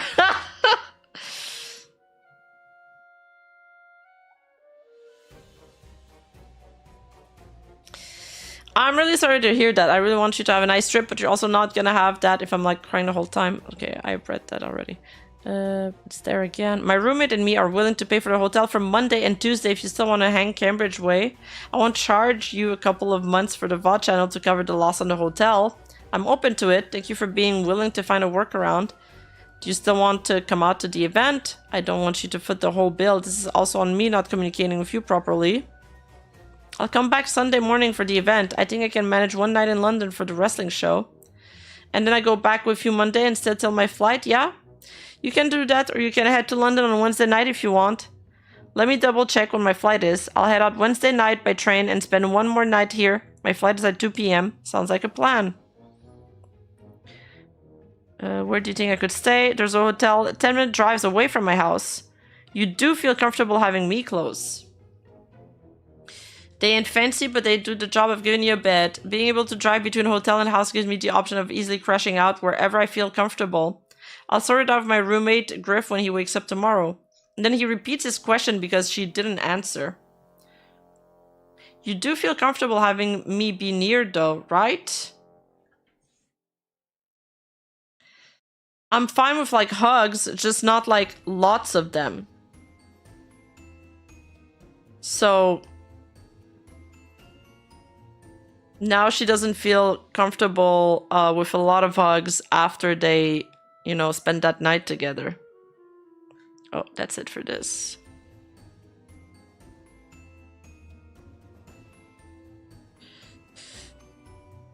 Throughout the day, I texted her to make sure she got home okay. She apologized for her anxiety getting the better of her and expressed appreciation for how I was there for her and how I had handled the situation. When I expressed regret over how I planned the trip, she stressed the fact that her anxiety had gotten the better of her, but she still very much wanted to see me. Furthermore, she again invited me to come out to her hometown. We talked again about having me get a hotel near where she lives if I came. Later, she texted me again saying that she would prefer just friendo hangouts and not so many hugs going forward. She also shared the extent of her past trauma, panic attacks, and PTSD. I listened to her history of abuse. I felt horrible for her as she went into detail. But I understood and worried that I might have pushed her too far in getting her to leave her bubble to visit me. This was happening in 2024, guys. Okay, we've seen this. Okay, I'm sorry, I didn't mean to... This is after she says, I'm fine with just not a lot of hugs. I'm sorry, I didn't mean to make you uncomfortable. I really feel fucking awful right now. The last thing I want to do is make you uncomfortable. Can I call you? I'm kind of chill gaming with peeps at the moment. Please don't feel awful like I'm not mad or anything. I just think we got a friendo hang out, you know? I understand. I'm having a mental health crisis right now. I'm talking with my therapist as well. What's up? I know this trip has been rough so far. I don't want this bad on you either. Like, I want you to meet my animals, hang out with my roommates. These are like easy ways to be on really good ground with me. I appreciate you saying that. I just feel awful for miscalculating so much of everything. I don't want to pressure you to do anything. I think what matters is finding the level ground and making the most of the rest of the time. Like, I'm looking forward to showing you Cambridge. I really appreciate you saying that. I can tell you care about me a lot. I know none of it is coming from a bad place. Fuck, thank you for saying that. I really needed to hear it. It's obvious that you care, you just didn't know how bad my anxiety problems really were. It's why I'm trying not to overthink everything, but it's really hard right now. I appreciate you talking with me right now, though, because it is helping. I apologize for stressing you out. I'm glad it's helping. I've been replying between Unite matches, hand slow. I figured. You said it's obvious I have big love for my family and friends and pets, so it means the world to me when people make the effort to get to know, like, my roommates. Because you ain't wrong. They are family to me, and we're going to take you bowling. We're going to game. It's going to be fun. I'm still letting you into part of my world, so I obviously don't hate you. I'm not mad at you either. I had fun at the museum. It was nice. I'm glad you came with me. I am too. It was super cool to actually see that stuff in person. Never have seen anything like it. They never, like, talk about that night that they spent together, though.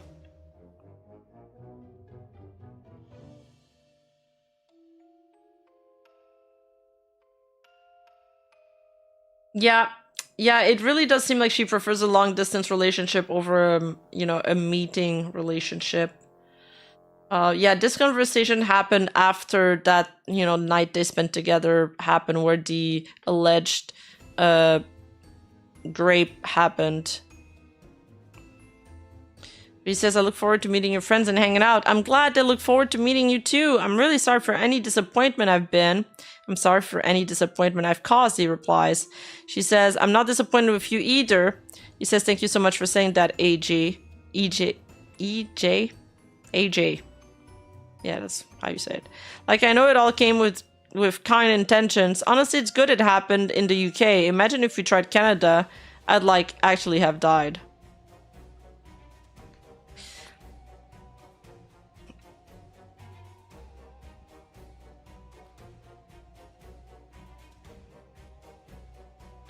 I was thinking about that last night for a bit, that if you had flown all the way out there and visited me and had all these things hit you at once, I literally couldn't forgive myself. Yeah, lol, straight up would have died. It's good to know. I learned a decent amount about myself these past few days. I wish it was a lesson that was a bit easier to learn on your end for real. I saw how rough it was for you. Wish I wasn't so fucked up, but it is what it is. Thank you for being kind when dealing with it. I think that's the part that's just gonna be hard for me to let go of, but I appreciate you talking with me about it like this. Oh, sorry, I didn't say that properly. What I meant to say is I could tell it was really stressful for you, and I feel bad about that. Fun fact, it gets worse than that. It was high up there, but there's a tiny bit further it goes. But that just goes to show how bad my anxiety issues really are. It was a shock to you too, as you said. It was like an 18-hour plus attack, man. That's so long. That's why I'm happy you're back home and away from the feeling, and I don't want to do anything that brings it back. It's incredibly embarrassing that I spent an entire night crying at you, But you were very sweet in handling it. You did good. I enjoyed watching a reality show and finding the One Piece characters. God, I was like half asleep. I did what I could.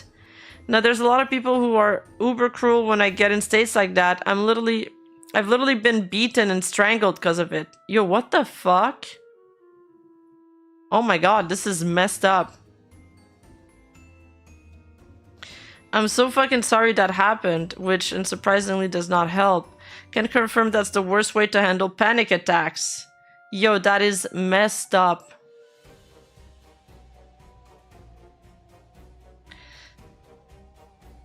I want to tell you that having a sense of humor about it is pretty damn incredible, to say the least. He's right. Humor is my style. If you don't laugh, you cry, and sometimes you do both. Laughter is the ultimate coping mechanism. How are you doing? I'm feeling much better, babe. Less horrible. Because before we started chatting, I was generally in a panic attack of my own. I'm really sorry to hear that you were having one of those. They suck, and I wish they weren't a thing any of us had. Luckily, you talked me through it, and my therapist helped out too. Thank you so much for spending some time chatting with me today because you have eased so much fear and anxiety I had. Glad I could help. Get some sleep and enjoy tomorrow's show. I'll try my best and hope you rest well too. I should have let a monkey toy for you. I'd give them a good hug. They're old as heck. Okay, this is not important. I'm gonna try to go to an event tonight. I didn't really fall asleep till 6 a.m. last night, but I did get 8 hours of sleep. I think I was fighting off something last night, and I seem to have beaten it back. The weather is bad out here. Good news, I might have found us new tickets through a friend for really good seats. Cool, so I'll try to get in London for like 1:30 so I can swing by the hotel and get changed. I still left my outfit in your hotel room. You left a bunch of stuff, haha. I left trading cards. I'll keep you posted on my travels tomorrow. How are you feeling? A lot better. Been thinking of what to show you around Cambridge. There's a real tourist part I think you'll love. I'm gonna take you there. We're gonna go in the gift shop and get you an Uber British souvenir. It's near a big candy store like you said you wanted to see.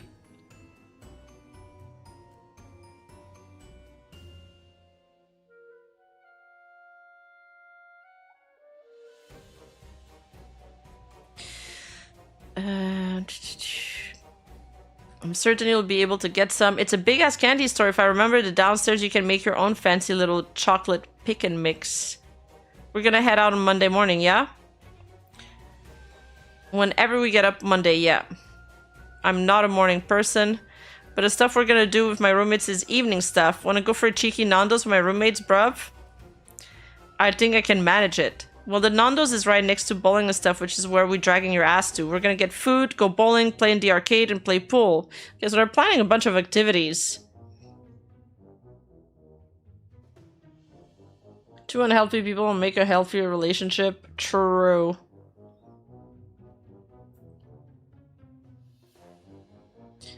I'll be honest, I'm still a little bit stressed by everything, but I'm empathetic to your situation and how you feel. We're not that scary. The thing is, I was cool with going out to your place for a day and meeting everybody, but I really did travel out there to spend time with you. You're spending Tuesday with just me. I'm aware there was plenty of miscommunication about everything with how I planned this trip, and a lot of that is on me. Going around the actual Cambridge town and stuff was just gonna be us two. It's only Monday you're hanging out with my roommates.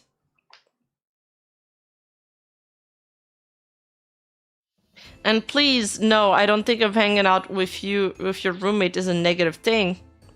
I only planned the Monday to... Oh, so does he think that she's bringing her roommates in so she doesn't, like, have, like, one-on-one time with him? I only planned the Monday to be with my roommates. The Tuesday and Wednesday I was gonna do solo stuff with you. Sounds good, and I really do appreciate it. I've been trying to, like, plan around both our comfort levels. I can tell. I'm pretty good at, like, looking after peeps when I'm not just constantly crying.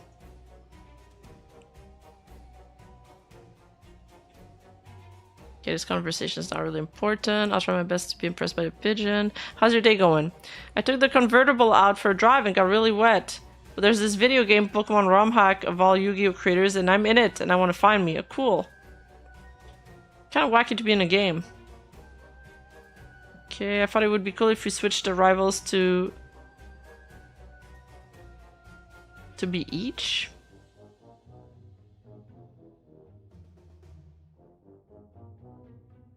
Oh, to be each other's models and the main trainer to be us, but I don't think we're ever gonna do that incentive. Alright, back to talking about plan. All plans tonight didn't come to fruition or were cancelled. I'm not in a good place right now. That sucks, I'm sorry to hear that. I actually asked my friend more directly about hanging out, and he is actually hanging out with his buds, and he invited me, so I'm gonna go. I'm happy this is working out tonight. I was worried I was just not gonna have much to do, but I'm gonna step out of my comfort zone and go hang out with my friends and his friends. After a good night's sleep, I'm feeling better. I actually got 8, haha. I hope you had fun. Thanks, babe. When I go out to Cambridge, can I use your laundry? Yeah, you can.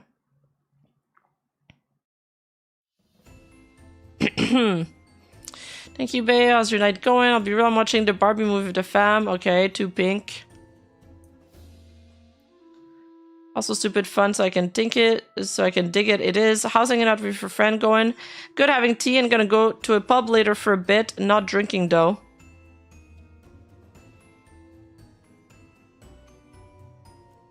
Yeah, the chasm of miscommunication is so big in this situation.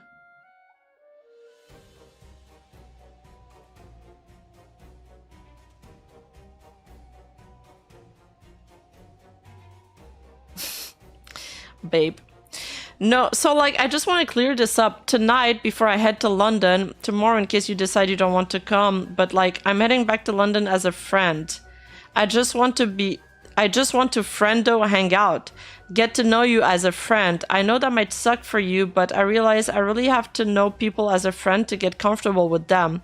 So no like intimacy or such or touching me all the time and that.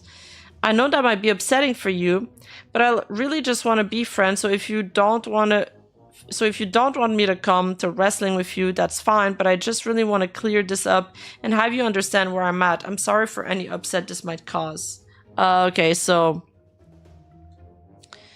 now she doesn't want anything to do with him romantically anymore. But I mean, she also says that she wants to get to know him more before, which I feel like it's normal for most people. Like, even if you're talking to somebody long distance and you feel like you know them, it's not the same as, you know, hanging out with somebody face to face.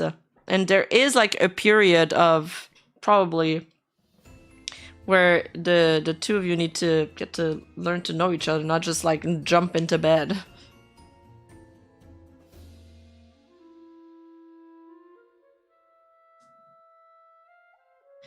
She could have said that though. Feels like she doesn't. Well, or this is a reaction to that night they spent together, and she feels like grossed out, and she wants to, you know, pull back.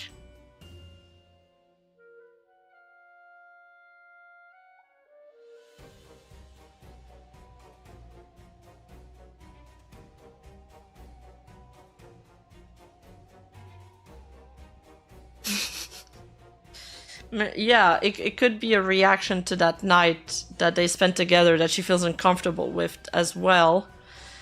I mean, we're not in her head, so we're not gonna get a clear answer here. These are just like suppositions. So he responds, I appreciate you telling me directly, as this was what I was assuming from what you had said last night. I respect where you're coming from, and I want you to know that I understand. In the beginning, he did say that if they ended up as friends, he'd want her in her life either way. That's true. I'm super glad you understand, and I know this is exactly what you were hoping for. I understand if you don't want me to come to the wrestling, and respect you might want space from me. I apologize for my part of the miscommunication. I'm so sorry for that me visiting has brought up some unexpected things. I know this hasn't been easy on you, and I feel terrible about that. I hope you do not think less of me because of this. You're still a good friend, don't worry. I don't hate you or anything. I want to make this not as rough for you, but you know me. I'm not one to bullshit. I'm pretty blunt. Do you still want to come to the wrestling? It's totally fine. If not, I'll have to come to London either way for my stuff. Yeah, absolutely need to get your stuff. Are you comfortable going to the wrestling event?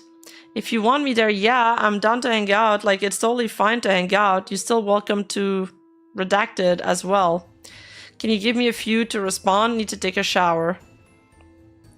If you want to come out to the event and hang out with me and see it, that would be cool. Though, I don't want you to feel forced to spend the night at the hotel if you want to head home after the event. As for Cambridge, I think I need to think about it, as this has all been an incredibly large amount for me to emotionally process properly. Do you know what time the event ends? I believe it ends around 10. Trains are uber sucky tomorrow, so I think maybe it's best I don't go and just come collect my stuff Monday when trains are back to normal. Trains legit only go to Tottenham Hale, and then I have to do 36 underground with multiple switches to get to you. Which I really don't think I could do alone with luggage to make the train home.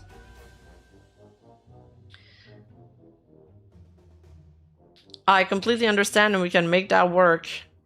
Legit, there isn't enough time to get from Wembley to that train station. I would miss the last train home. Okay, they're just discussing train stuff. This is actually cursed. Do the trains sort themselves out on Monday? Yeah, they do, hence why I can't collect my stuff on Monday. But trains being fine Monday doesn't change 3-hour trip to get to you tomorrow and having to do 36 underground stops alone. I was literally terrified just going to one stop from the museum to King Cross. Wasn't it only 12 to get to the museum and you were able to take a train back to King's Cross that was only one stop? I'm not familiar with the route, so I don't fully know the way they angle.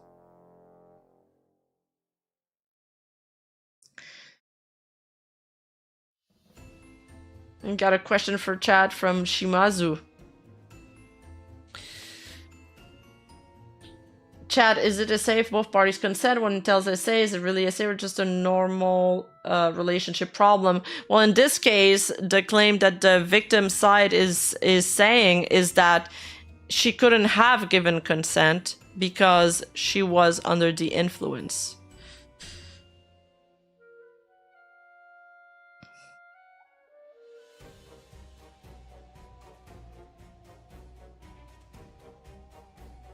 Okay, more train talk. I'm just gonna skip over this. Right trains, no go from Cambridge to King's Cross tomorrow. Yeah, I know the victim responded an hour ago, and we'll go through this after this.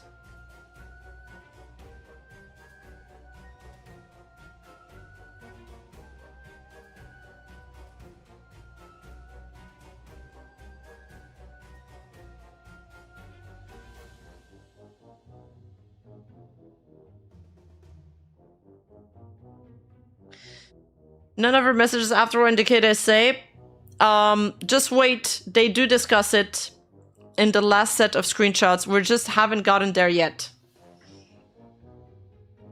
Romani Phoenix, thank you for the resub.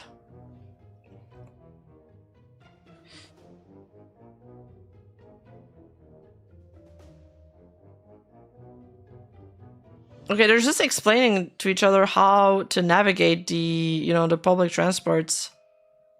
And I don't think we need to read that. Halfway in the underground.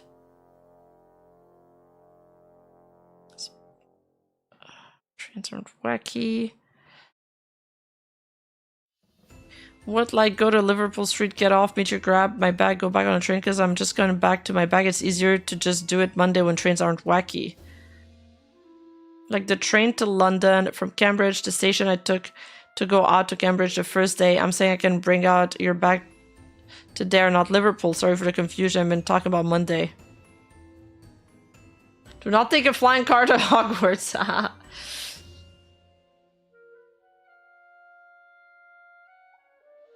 I thought we've been talking about Monday the whole time. What then? Hang on. I thought we were talking so I could still come to the wrestling. Oh, I thought we were talking so I couldn't still come to the wrestling. The trains are a non-issue on Monday.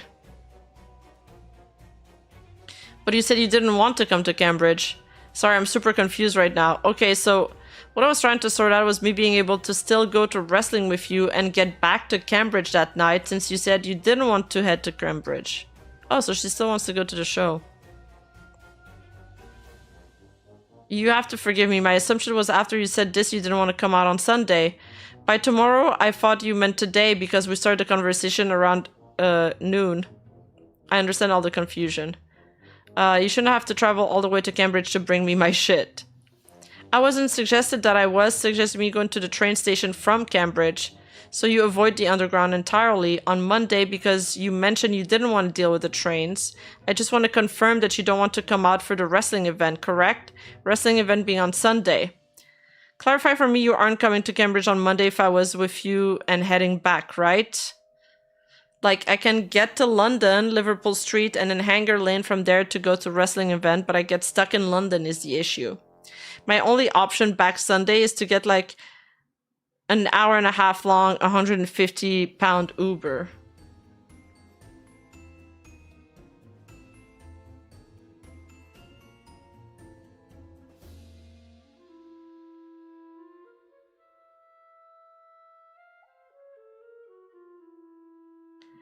Um, 25, so not enough time to get from Wembley to the train station on the train. Would you be comfortable just attending half the show and leaving early so you can catch the last train?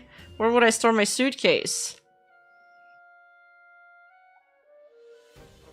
Like, at that point, I just watch the show, then head back to your hotel, grab my stuff, and order an Uber. It's about what I would pay on your hotels in Cambridge. But I sort of need to sort this out relatively soon because I'd have to get an early train to get you with enough time to get ready. Would you feel comfortable doing that? Do you want me at this wrestling show? Only if you actually want to go to it and hang out. I know how much traveling and closeness outside of your home stresses you out, so I don't feel comfortable asking now. You'd come back with me to the hotel and see me off in the Uber, yeah?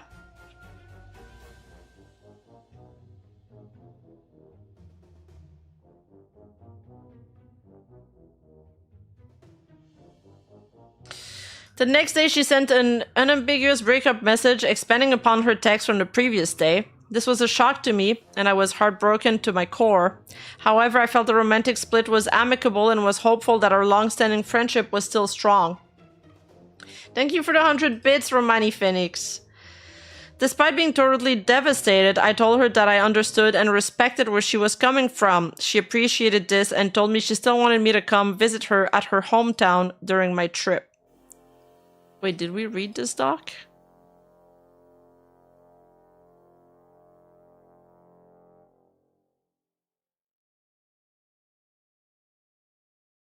Oh yeah, we did. Then we talked about her coming to the AEW show and I asked her if she was comfortable still doing so. We went back and forth and she said that she was worried about getting home in time. I had already said that I did not in any way expect her to stay the night as being away from home would be causing undue stress. I told her I was willing to leave the show early to help her get her train back home. I was adamant the whole time that I did not want her to do anything she wasn't comfortable with. I did not want her to feel obligated as her anxiety was now clearly debilitating. The next day in the early afternoon, she arrived at the hotel with one of her roommates/carers.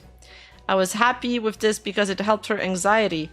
We decided that she would pack up her stuff and we would leave it with the front desk and she could grab it on the way out later that evening. We all went out to the wrestling event, but when we got to the stadium, there was a fair crowd of people and I could tell she was starting to get really, really nervous. So I asked her if she honestly felt comfortable going to the show at all, just as I had asked her many times leading up to this. She replied that there were too many people and she needed to go home. I was naturally disappointed, but did not take it personally as her anxiety was clearly overwhelming.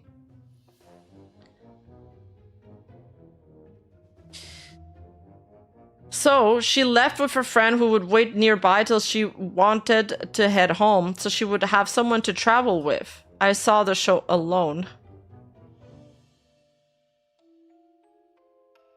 Wow, SJMCC13 just offered 5 subs on Twitch. Thank you so much. Thank you, thank you. Thank you so much.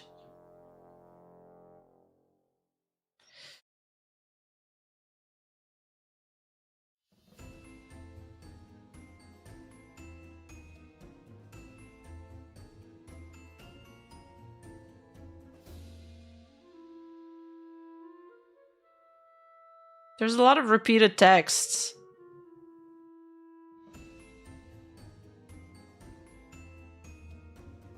Okay, there's some new stuff in here.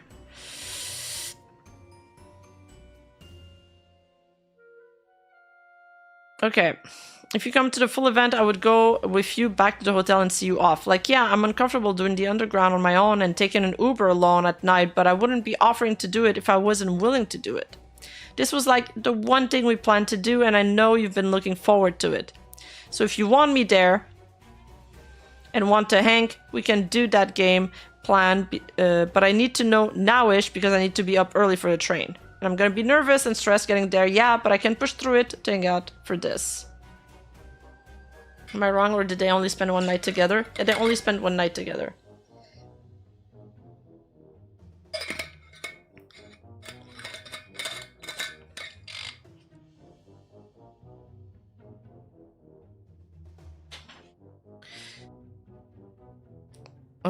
I would like to go to the event with you, but I'm worried about how uncomfortable you're gonna make yourself with both coming out and going home. Like, I genuinely feel worried. We power through. Just text me while I'm in the Uber. I might be hanging out with people at night, but I'll keep my phone close. I know some people plan to probably hang out tomorrow night, and I didn't want to go to one of the events, but I would be even okay with leaving halfway through the main event to leave early to avoid all the crowd rush. But those are just tentative plans. How early is halftime? No, halfway through the main event, like the last 30 minutes of the show. If we leave a little bit early, we can avoid all the rush of everybody, and I'm willing to do that so you don't feel the crowd strain. You sure? Okay, sounds good, but let's game plan this one step at a time. Step 1 is getting me to London to your hotel. But I'll text you and keep you posted. So you'll be getting in around 12, and it will take a little bit on the train, right? About how long would you think it would take you to get there? Now, the train is an hour and a half to get to the Liverpool street, so looking between noon to 1 for getting into London. Then I gotta do 17 stops on the underground. Can you meet me at the Hanger Lane underground station? I really hate walking that subway. I can come down there, no problem. Meet you by that little circle kiosk, yes please. I'll text you when I'm close.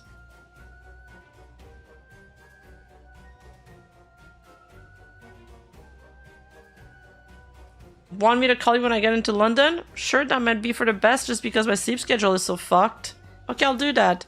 I really do hope you enjoyed the event, but I understand if this is all going to be super stressful for you. My dude, I'm coming to have a nice time with you. I don't intend for us to have a shit time. I've downloaded some banging music, so I should be as fine as I can be. I'm really trying to still give you a good trip. I appreciate you being willing to push through the anxiety, but I don't want you to put yourself out. It's okay, I'm willing to do this for you. I do still care about you. I hope you maybe feel up to popping by Cambridge for a day, even if it's just the two of us hanging out. No pressure, though, my dude. Options always open and easy train ride away. She started calling him dude, so it's Jover. He's completely friend-zoned. I also totally get it if you hate me after this and never want to speak again. I'm not gonna hate you or anything like that. This has just been a lot to process away from my home. I am happy I get to enjoy a fun event with my friend. You've never been to wrestling before and you're about to watch pretty much a super show. For WWE, they have WrestleMania, but it seems for this company, this is their version of WrestleMania. I look forward to it. Did you get better seats like you mentioned?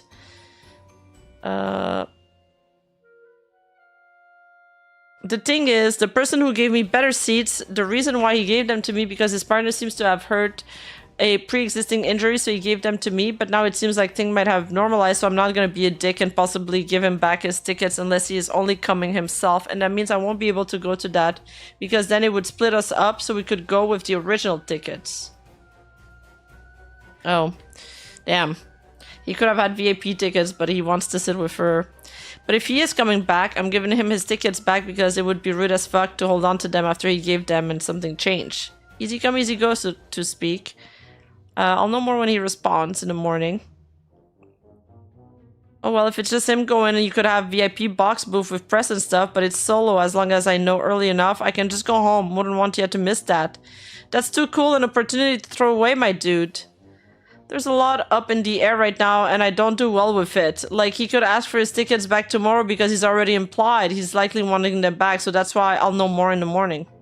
Keep me posted. I have to go to London to get my stuff back anyway, so I have to leave since you have that opportunity. That's totally fine. It's a cool opportunity, but I don't know the details of it right now, and I won't know till tomorrow morning.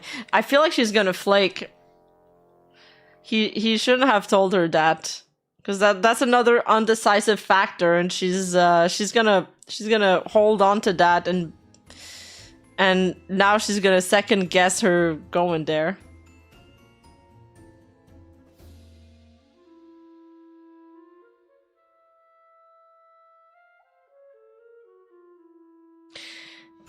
If the guy who first offered me the tickets can't make it, then we'll be able to use them. But if only he's coming, I don't want to split us up. Because that's the last thing I want to do is leave you alone at some big event like this, so I'm not going to do that. Oh, I just won't go to the event at all if he only has one ticket for you. I'm just gonna grab my stuff and dip. I already have tickets for the event that I purchased.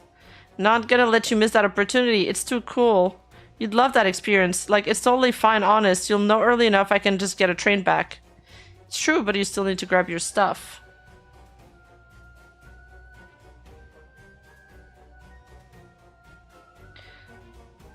But right now, I have no idea, and I'm not counting on us getting those tickets or just being one. I think he might just be coming back with us partners, so we'll be able to go to the event, and I just don't know right now.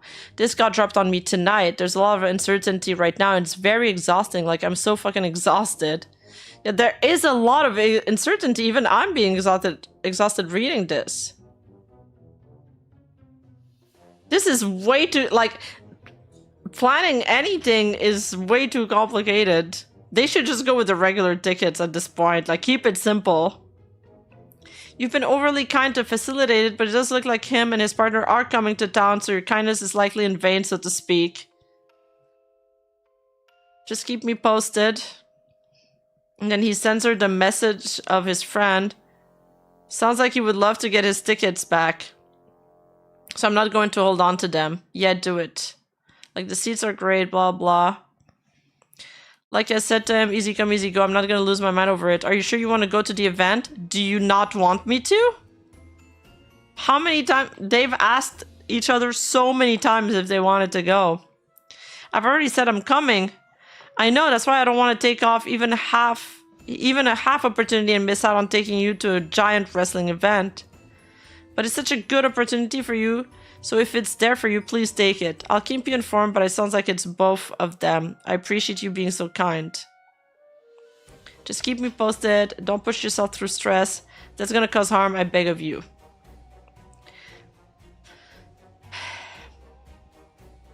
I think I'll manage. You know how much this means to you. I know how much this means to you. We can talk more about the rest of the trip when you get there tomorrow. It's just been a lot for me to process, and I apologize for not being committed to any plans after this event. It's just been a massive shock to my system. You doing okay? Yeah, I'm just pulling into London. Griff didn't want me doing the trip alone, so he came with me and is gonna wait around so I can get home. This is one of your roommates as well, yeah? I can't do trips alone. Yes, Griff is one of my roommates. Griff is the only reason I've been able to get to London. Does he want one of the spare tickets I have to the event? Is this it with hours? Unfortunately, no. How far away are you, would you say? 40 minutes. Okay, how are you feeling? Anxious. The tram is cramped and stuffy. What happened with the tickets by the end? The person who gave me the tickets got different tickets for themselves. So we have the special tickets. I'm asking more details about the area. Oh, so they're gonna get the VIP box. That's huge. You're about 20 minutes away. Yeah, like 10, but I can walk to the hotel with Griff. I figured. Are we good to go to your hotel room? I gotta get my stuff and freshen up. Of course. Dude, all of this, but finally she's gonna go there. The crowd is gonna make her anxious and she leaves early. Sad because it's a lot of organization back and forth. Jeez. All the trains home are cancelled because the track broke. Enjoy your wrestling. I'm going all over to get home. Oh my fucking god, I'm so sorry that has happened. What is your game plan? I just got to my seat. Literally no trains to get back. Line was long. Had to try and get an Uber driver was cancelled. Is your mom going to try and come and pick you up, or are you going to try and get another Uber? Is there any way I can help? I hope you enjoy your show, though. Is the seat good? Show me the view. Not too shabby. I'm glad he's here to support you for real. So this is after she left?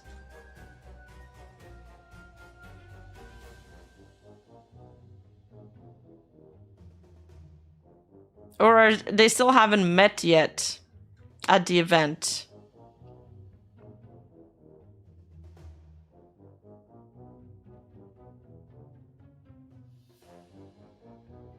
Oh, it says she's back in Cambridge now. Enjoy your show.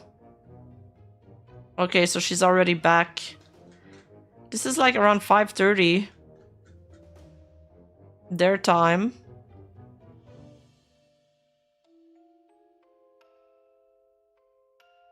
Oh, I'm dumb. I'm actually stupid. I'm looking at the time as if it's not... This is the time where he's taking the screenshots, not the time where the screenshots happened. My mind broke. I thought it was like a... I don't know. I read it like a Discord thing. Remember last time she said she was sure of anything? Do that to spend a lot and travel alone because she was not sure anymore. He needs insurance. Yeah, I mean, reassurance would have been nice. That's probably why he keeps asking her if she's sure.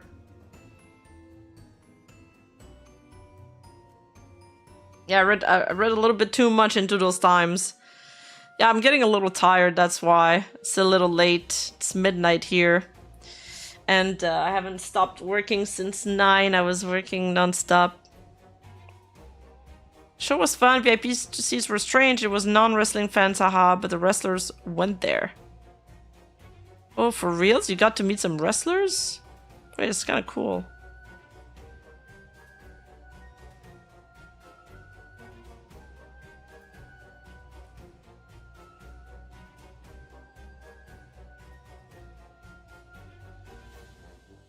Oh, they talk about the relationship here. Not after party. No, I only knew a few other people and they had obligations to go to.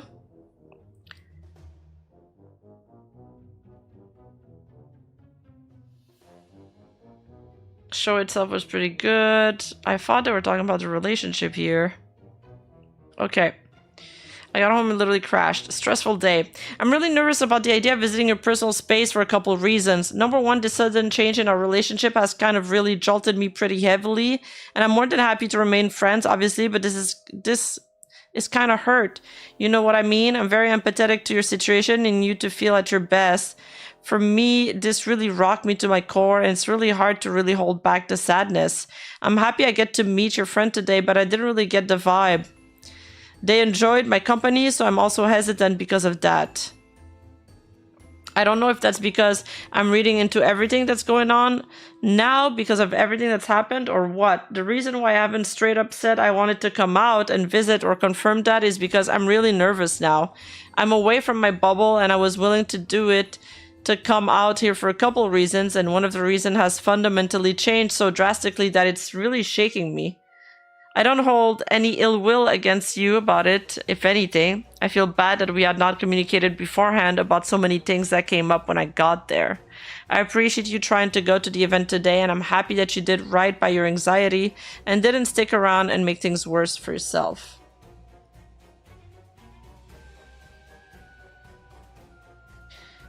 Griff is just uber antisocial. He always looks miserable.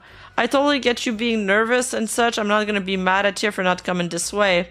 I would love for you to see me more in my comfort zone since I don't want your only memory of me to be just crying or getting excited by dead bodies.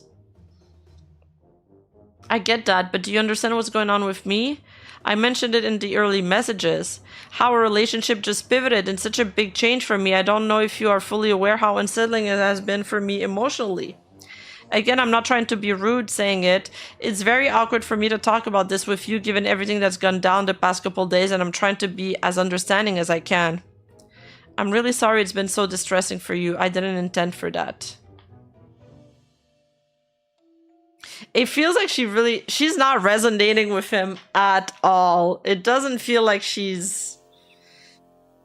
they're not on the same wavelength at all. And I mean, if she believes he raped her, that may be why.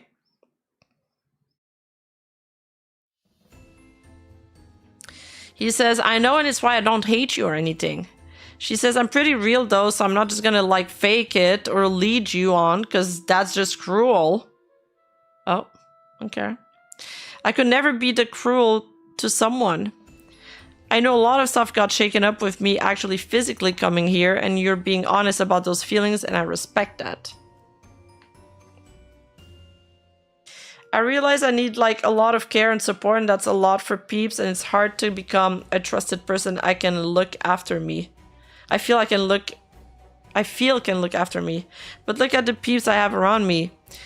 Griff was willing to wait hours on his own just to make sure I could get home. It sucks I need that support, but like I do. Oh, I'm not referring to anything about that or anything. I respect the fact that you have people that you hold close, and I don't hold that against you whatsoever. She responds, I don't do one-to-one hangouts because it freaks me out.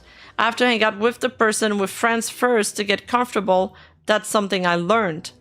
This trip was pushing and asking way too much of me, and I have to be real about that because it's dangerous to let me get into full panic states. It's dangerous to push me well beyond my limits, you know? As I said earlier, I said the other day, I completely understand that. I'm sorry, I'm really confused. About what? Again, I just stated before, and I understand that and completely respect your feeling on this, and I'm not challenging you on that at all. I just feel a little bit confused by what you said. Which part is confusing to you? I guess the best way of putting it is it's coming across at the moment to me like I'm not understanding where you're coming from, when all I want you to know is I do and I respect it. I hope that makes sense. Griff is her caretaker. She has a full-time caretaker. You get taught a lot in therapy to be like good at communication and trying to communicate how I'm feeling, where my brain's at. I like people to understand where I'm coming from, so I'm just trying to explain that. I'm generally really sorry this trip didn't go how you wanted, and I do feel awful about that. I'm incredibly empathetic to your situation. I have tried to push through my anxieties to try and not be a mega letdown. If you want to come to Cambridge, all you gotta do is text and let me know. The offer's there, but I get it if not. Thank you for understanding and extending the invite to Cambridge. I hope you can make the most out of your trip, even if it doesn't involve seeing me. Smiley face. That doesn't mean you can't come to Cambridge. Shit, I'm sorry if that came across that way. Not at all. I appreciate you being willing to communicate with me through all of this, and I know it hasn't been easy for you. It feels like she doesn't want... She'd feel relieved, I think, if she didn't go to see her. I would hate myself if I left you in England with no communication, nothing. That would actually be evil. It would be unfathomable after all our years knowing each other. It would be a dick move, and I'm not one for dick moves. I might be incredibly blunt IRL, but I'm not an asshole.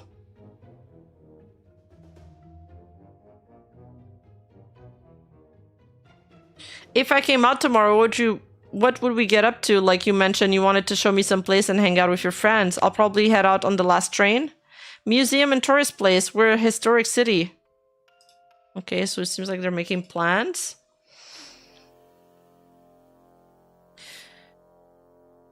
Okay.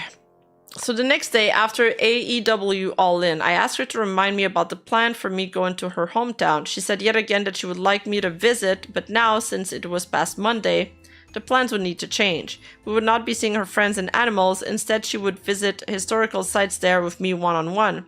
At this point, heartbroken and depressed, I did not feel comfortable hanging out one-on-one with her. I decided to go home back to British Columbia and cut my trip short. Oh, wow. AJ seemed supportive and encouraged me to do what was best for my mental health.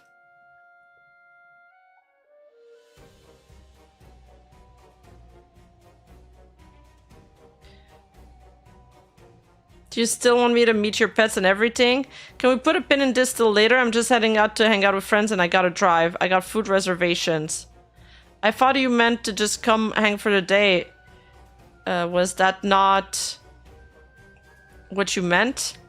I was referring to you mentioning yesterday / the other day that part of coming out would be hanging out and meeting some of your friends and meeting your animals as well. You mentioned meeting your animals many times.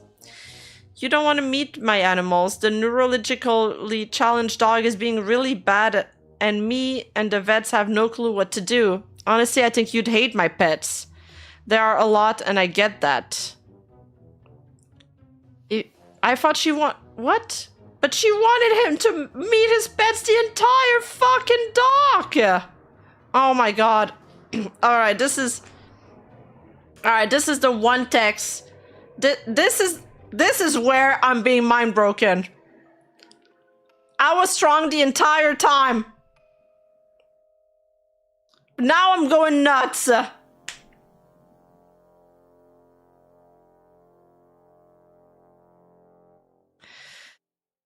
If you come to Cambridge, I'll show you Cambridge, but not my house. I feel as though our initial plans to hang out with each other and do more together switched. Therefore, I'm missing home badly as I'm disconnected from my own bubble. So as excited as it was to meet up and some cool things in London, I'm afraid I might have to cut my trip short for mental health reasons, as I'm dealing with a lot right now away from my own support network.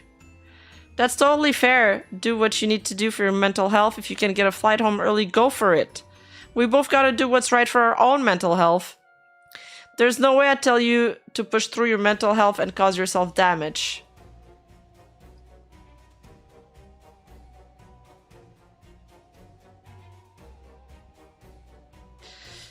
But once I arrived back at my home, I was horrified to receive a message. Oh, there we go, finally.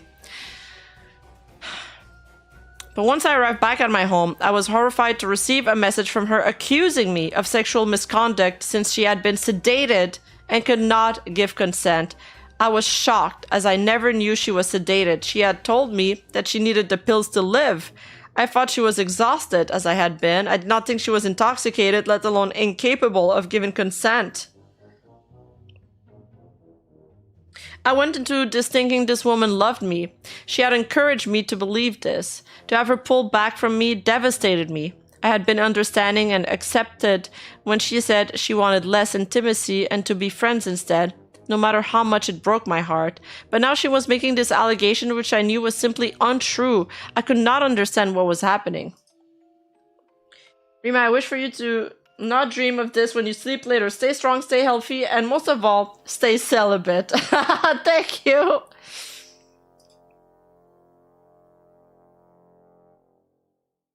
All right, let's look at the screenshots of the accusation. This is the most important screenshot of the entire document, by the way. All right, so she's like,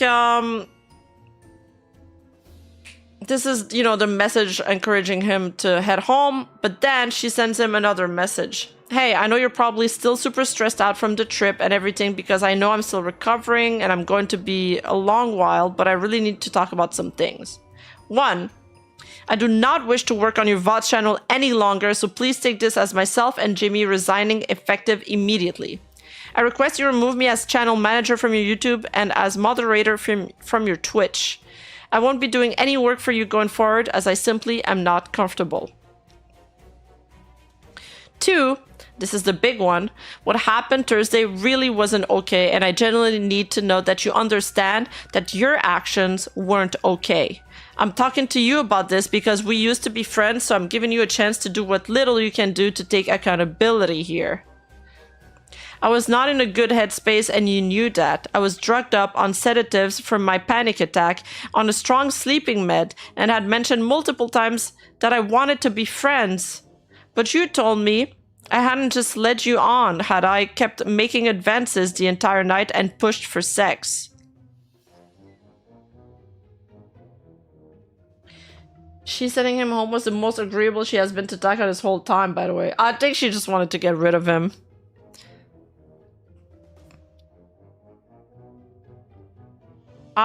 Well, we didn't see in the screenshot exchange that she wanted to be friends. It seemed like they wanted to be more, but maybe she has additional evidence that we haven't seen. I have trouble understanding the sentence too.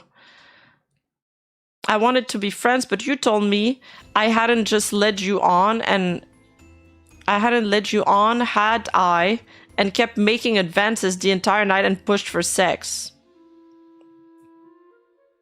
She's saying that was trying to pushing for sex and making advances, right? Not the other way around. She uses I, so I'm got confused.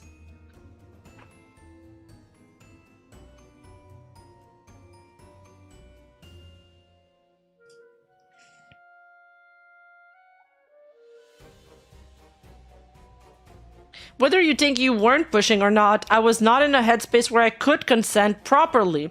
You should never have tried anything on with me that day, but you did. It doesn't matter if you had been sexual via text. In person, you should have respected me and my boundaries. I've spoken to my therapist and support groups, and I know it wasn't okay. Believe me, I blame myself for a while, but I know that's just wrong. It was messed up, and it's why I can't be your friend right now. I can't leave you thinking that was okay, because I don't want you doing and hurting someone else.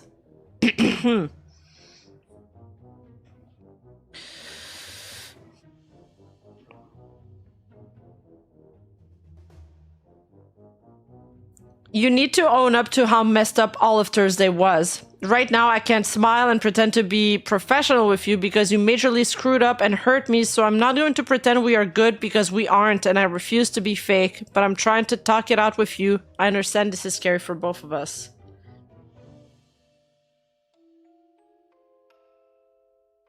I feel awful. I would never want anyone to feel this way. I'm mortified at the prospect of taking advantage of anyone's body autonomy when I ask for consent throughout the entire process.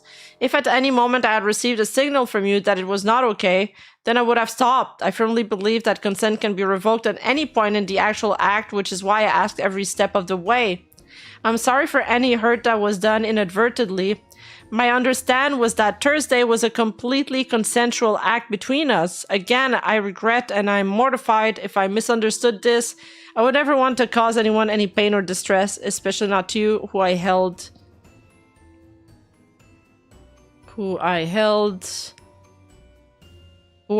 dear to my heart.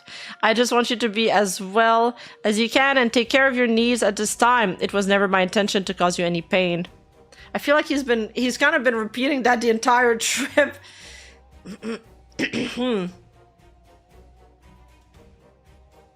Given my past personal experience, believe me when I say I would never want anyone to experience non-consensual touching or a lack of body autonomy at my hands, and I take this very seriously. This feels like it has the same venom as Adora and her group ganging up on Radia. Thank you for the super chat, Jacob Foxfires. Did you... And then she responds a big text. Did you read and actually take in what I said to you in the previous message? I'm telling you, it has hurt me and wasn't okay. There's no ifs there you have hurt me. You claim you cared deeply for me, yet you downplayed my mental health issues to a dangerous degree. Did he? When did he downplay it? Pressured and took me away from all my safety network and made advances all while I was in a drugged up state and had nowhere to go. What? He took her away from her, but I think... No, I don't think it's fair to completely blame him for that. Do you have throat sprays for the after streams? Really? Can you tell me what to buy? Yeah, my throat's starting to hurt. I think she was willing. The plan was always that they would be in a hotel together for 7 days. It's just that she then realized that she wasn't able to do it because she didn't feel comfortable with it. But on that first night, I think it seems to me, from what I'm reading, based on the information that I have so far, and this could be subject to change, that she only realized that she wasn't comfortable with it after spending a night away from her support network.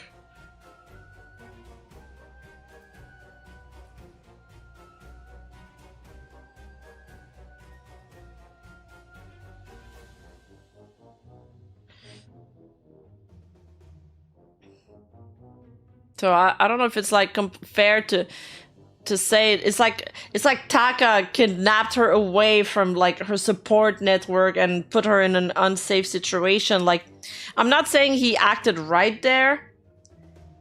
Obviously, when he saw her swallow like a handful of pills, like, I don't know, just take the night off.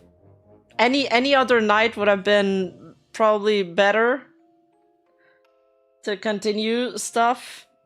I'm not expressing myself well right now because I'm tired. Oh, hey, Alicia. She cried on the train and had a panic attack on the way there. Is the panic attack she's referring to?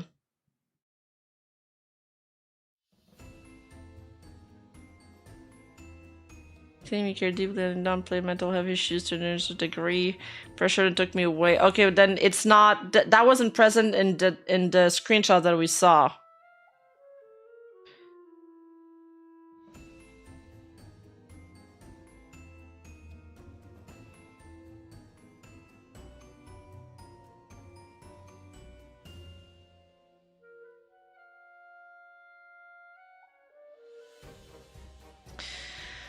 Okay,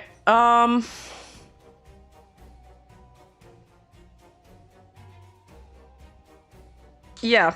So, I feel like he still kind of acted shitty that night. Like you guys said when we read that part of the document, a few people in chat were saying like, yo, just sleep on the chair tonight, and he probably should have done that and saved himself a bunch of trouble. Taka and her were consenting to holding hand in the way there. She wasn't forced to go. The issue lies within the medication taken after the panic attack. You're right, at the hotel room. Yeah, I think we're on the same page. Not to be an armchair psychologist or sound inconsiderate, but she sounds like a basket case with a victimhood complex to me. Big nope vibes. Yeah, It sounds like both of them are maybe not ready for a relationship.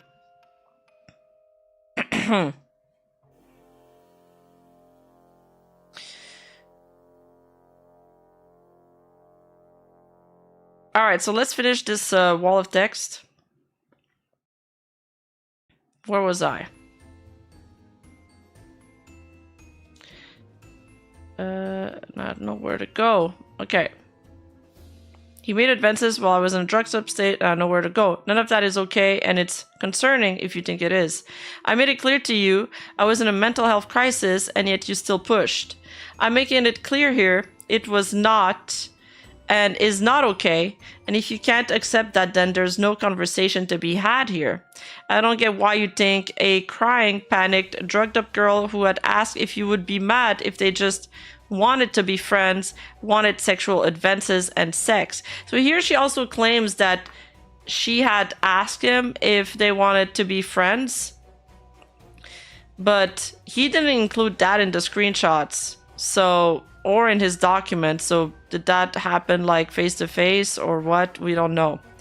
I'm even more baffled you think a panicked mental health crisis drugged up person is in a state of mind where they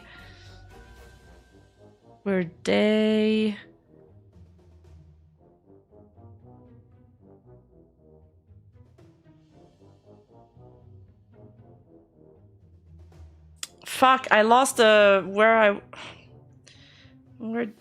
they could make informed consent. Even worse here is all I'm asking for is an actual apology for putting me through all of that you did. Oh, she's just asking for an apology.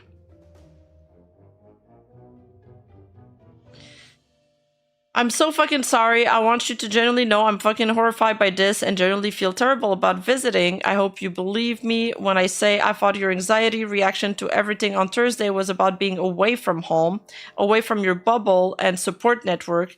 That was my mistake, and I'm so fucking sorry. I would have never even remotely pushed us in that direction or would have asked you to come out and visit me if I had thought otherwise. When we hung out, and please believe me when I say this, I did not pick up on just wanting to be friends. That was my fault, and I'm sorry. And I profoundly apologize. So he didn't pick up either. Yeah, there's just two drastically version of the event that happened in both of these people's head. Like, it's just, there's so much discrepancies between both of them that I don't know what to believe.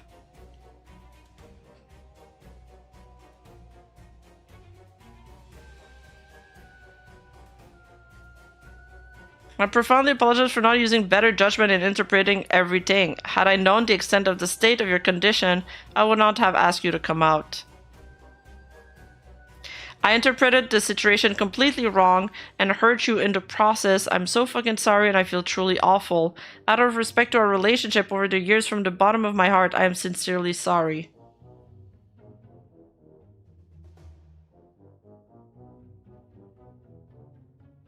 Yo, don't at her, guys. Once he apologizes, does it mean he's wrong? What? Like, I'm not looking at chat right now because I'm reading, but behave, because my mods are sleeping.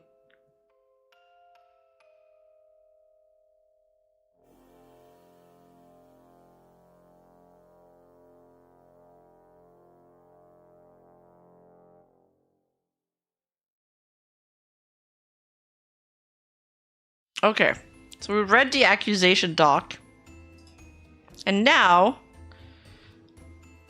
we're going into the aftermath.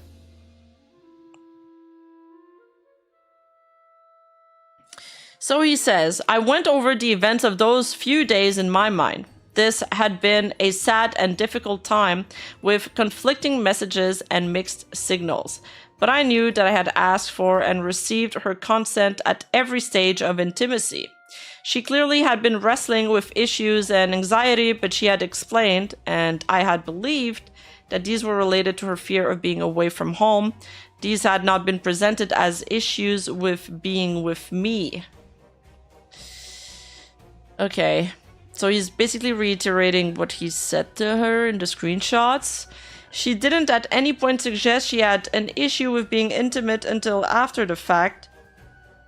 I wish she had been clearer and more honest with me about the specificity of her issues and what her limits were.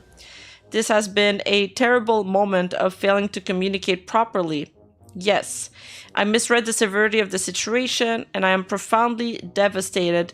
I'm still processing this heartbreak at the same time, and I wouldn't wish this on anybody. We have both clearly been hurt by miscommunication.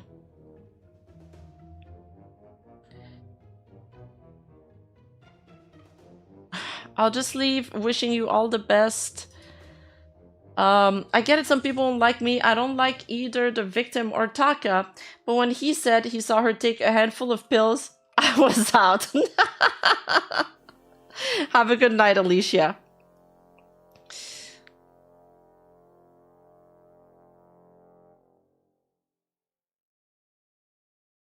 And she didn't tell him what they were. That's the other part of the story that doesn't match, because her side is saying that he knew what they were, but his side claims that they didn't know. So it's kind of like, you know, he says, she says, unfortunately, which is often like that in those kind of situations.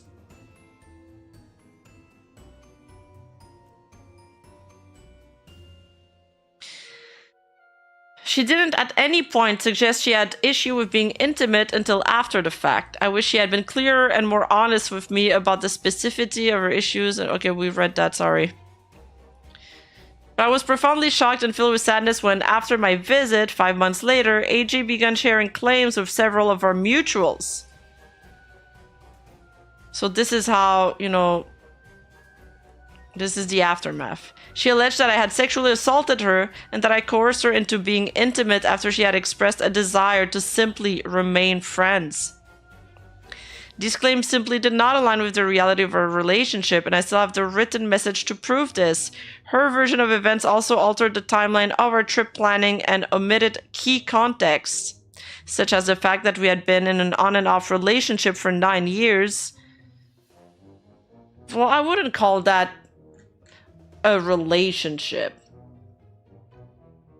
for 9 years. I feel like that's embellishing it a little bit.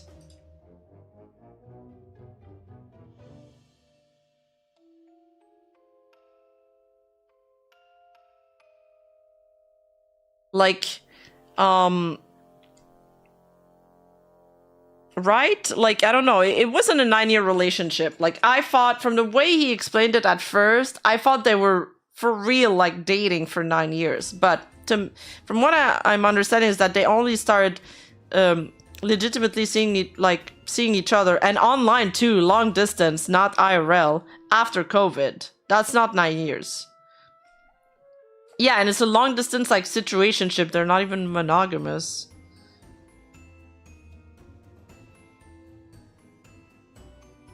During which time we had twice met in person and shared many intensely sexual interactions, virtually, online, and through text leading up to the trip. Friends of mine gave me insight into what was being said once this became apparent. I'm fortunate to have friends who have known me for many years and who questioned the accuracy of what they were being told. With their permission, I'm sharing some of the messages and Discord exchange they sent me, which reflects their perspective and support and help provide a fuller picture of the situation.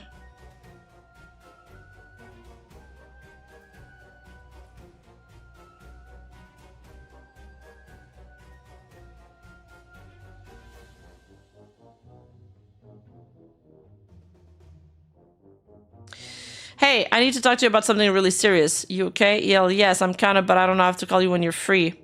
Let me go down to my office. This is a conversation between somebody who's redacted and Bo. So they have this call. Redacted knows and is appreciative. Did not tell her who. Okay. Is any other action being taken, by the way, like more official, if you catch my drift? Speaking in code because I can't go on call and know it's sensitive. I mean, there's a police report and a grape kit, so I don't know. Gotcha. So there's a police report and a grape kit, which proves that they had intercourse. Redacted, do you know if this thing is going to actually come out? I know you said she had cold feet. Okay, so this was in January 13, and this January 14. I honestly don't know. She wants to, but I don't know what her plan is at the moment. I know that some of us who had upcoming plans with him are unsure of how to proceed. On one hand, if this is true, which I clearly assume it is, we don't want to continue working with him, but we'd eventually have to explain that to him. Yeah, I'm not sure. I guess I can ask and see, but if you guys want to proceed as normal, by all means, I went ahead and asked her what her plan is. Understandable. It's a difficult situation, but I think for some of us, we just don't know how to move forward. We can't explain our concern to him. Oh, okay, yeah, because okay. And our desire to take a step back without inadvertently outing her, because what else could it be about, right? Yeah, so I guess because the victim doesn't want to come out, but they know this about him, but they can't tell him, they're in a tricky situation, they don't know what to do. This is awkward. Yeah, I know this is all rough, and I don't know if she's going to back out or post it. If she is afraid of the internet backlash, she can always consider sharing the document with people she feels need to know it and can be dealt with without the internet randoms potentially jumping in on her. I know the concern is probably that it could happen to someone else. Yeah, but then if she doesn't want people to know it's her, therein lies the issue. Like I said, I asked, and I'll let you know what she says. Okay.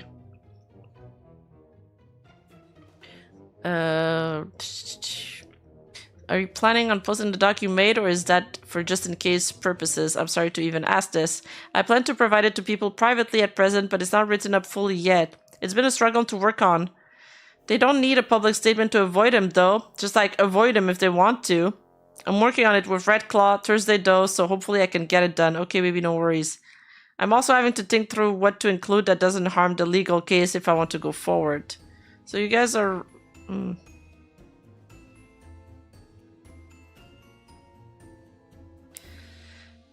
Okay.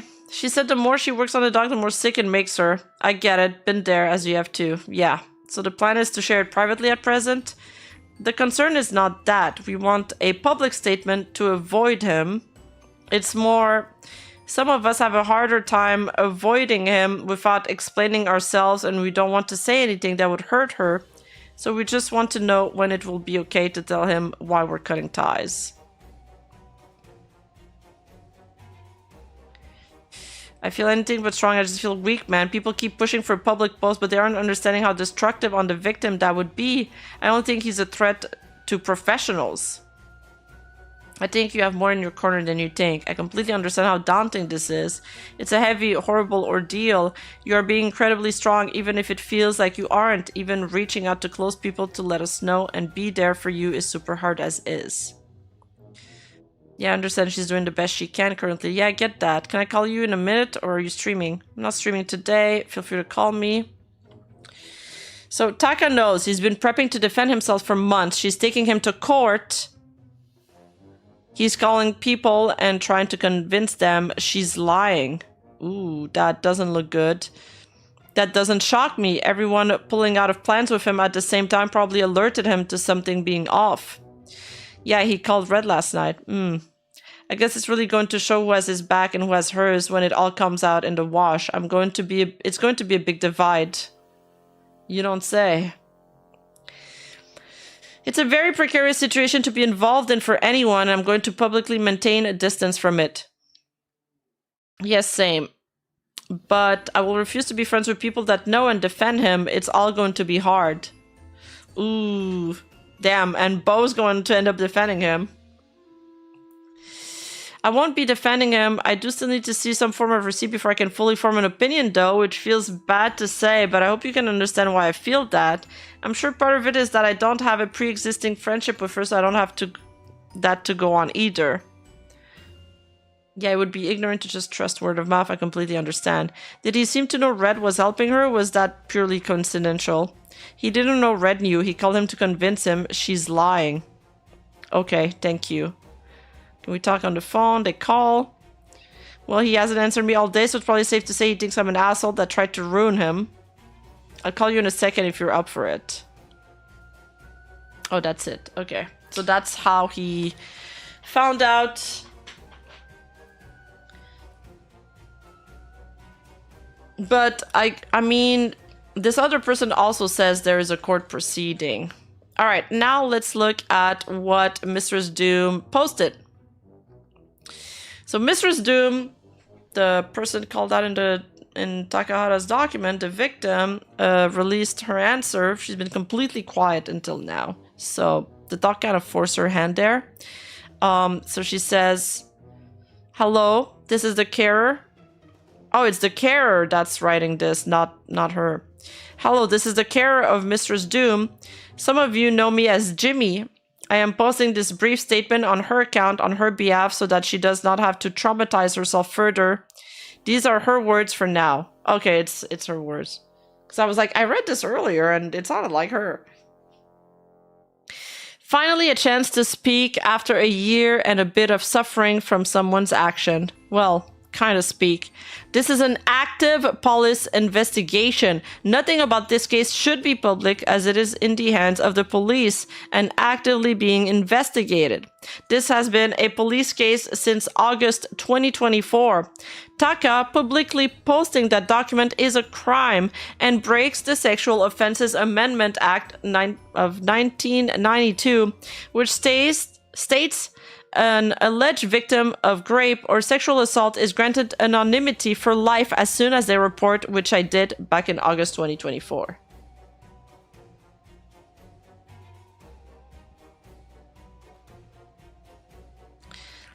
I didn't know about this. And I did a little bit of research. I don't know if Google gave me the right answer, but apparently this also applies to your VTuber persona and not just like your, IRL information. If your personality is majorly centered on being an online creator. Oh, but their laws literally don't apply in Canada? Oh yeah, I forgot about that. He lives in Canada. True. She says, "I would love to be able to share my story and my evidence. However, it has all been with the police since August 2024 onwards. I need to speak to the officer in charge of my case as well as my rape crisis advocate before I can make more of a statement regarding any of this. I know this is in the court of public opinion and you want evidence, but what Taka did is a crime and is being handled by the police. Twitter has also been made aware that this post is a crime. Unfortunately, it was around midnight he did so. Neither the police officers involved in the investigation or the advocates are awake, so I have to wait till morning to be able to speak with them and clear what I can publicly share. Hi, Dee! I was looking at your Twitter today. I missed you. Also, that means maybe tomorrow we'll get more information. Wait, did we get raided? Oh, Dee, did you raid me? Oh my god. Sorry, I wasn't looking at chat at all. I'm so tunneled trying to power through this. Thank you so much for the raid. I hope you guys had a wonderful, wonderful raid. Wonderful stream. Oh my god, I can't speak. I can't speak. I'm embarrassing myself.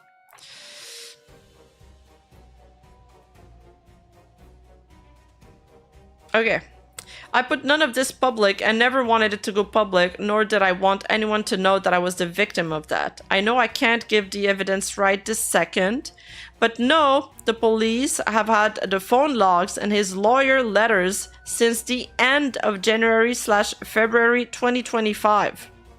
And as of literally today, September 9th, when I spoke with them, they were still actively pursuing this investigation. So for me, this part weighs a little bit stronger on her side. I mean, she says there is a police investigation still going on. Although Taka's party claims there isn't one. But I'm really curious. For me, it's going to weigh in a lot if the police is still investigating or not. So I guess we'll wait till tomorrow to find out if that's true or not. If she posted some evidence or extra clarification. I have given no one permission to share the story, and most of the people claiming they have heard my side and spoken to me are lying. So denying anybody that's saying that they've spoken to her directly. I don't think there's been many people that have claimed that, though. Not that I'm aware of. I have proof of everything I claim. It is just tied to a police case, which I will provide proof as of soon as the officers in charge of the case and my advocates are awake. But I know I wouldn't have a police officer in charge and a rape crisis advocate for nothing. If she does show us any evidence, it's gotta be more than the proof that there was a grape kit, because the grape kit, it doesn't really prove anything except that they had intercourse. I think just showcasing that the police is still on the case, and perhaps what I would really like them to clarify is what the hell is going on with the legal proceedings. Why aren't her lawyers responding to his lawyers like he claims? Is that true? Is that not true? That's what I want to know.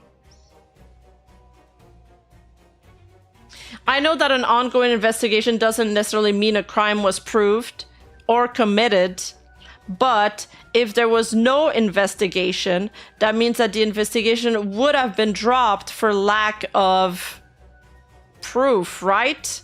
That's more in the way that I'm going for the, that's more why I need to know this.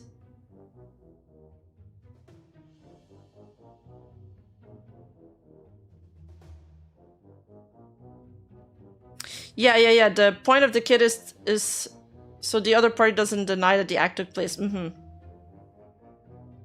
Yeah.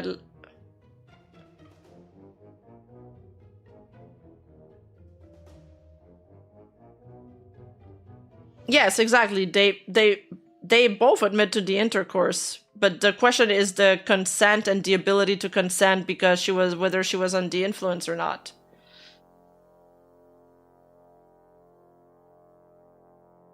Didn't Taka lawyer also reach out with no response? Yeah, that's what I said. Yeah.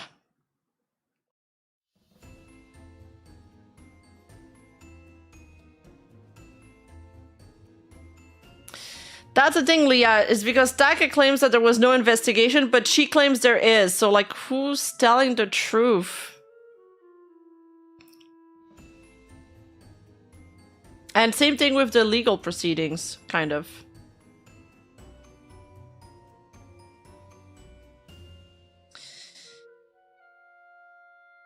I mean, one strong, like, defense point from Taka's party is that these guys, okay, Taka's side, I'm just gonna call them Taka's side, or Takahara, they're like, well, it's been over a year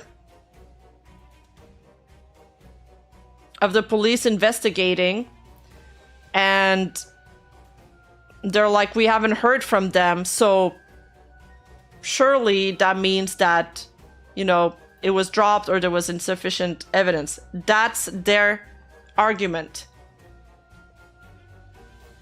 That's why I believe it's going to be a strong point of contention moving forward.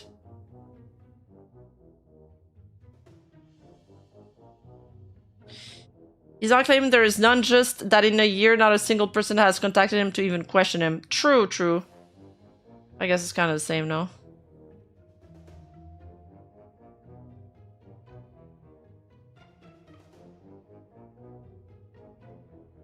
Better worded, though. You definitely worded it better. Why wasn't he arrested then on the spot? Like, I don't know how these things work. Do they arrest you on the spot? What if it's like...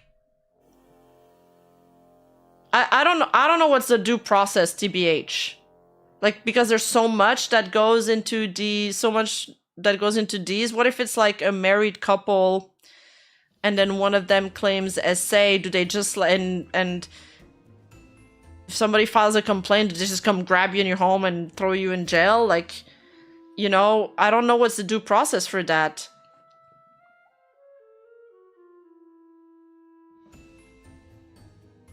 If somebody knows in chat, feel free to tell us.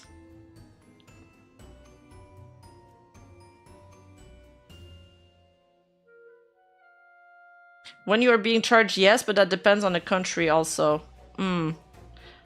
You'll have a warrant put out for your arrest.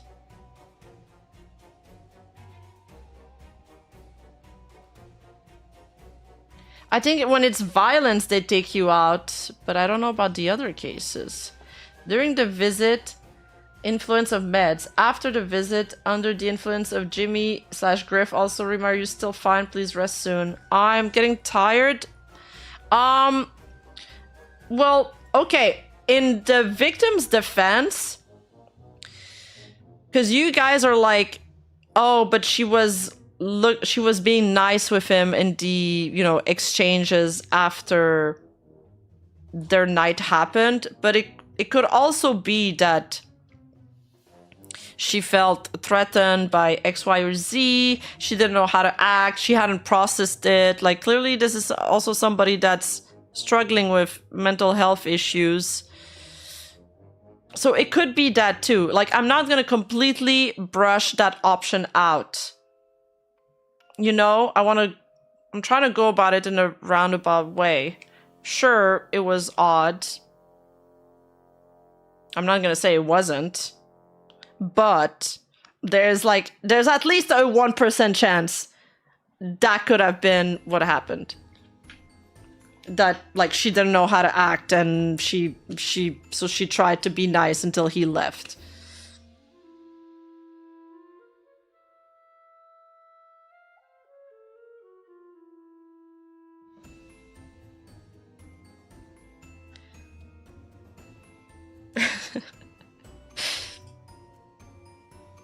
I'm going in too many tangents in between the paragraphs, so I'm never finishing them.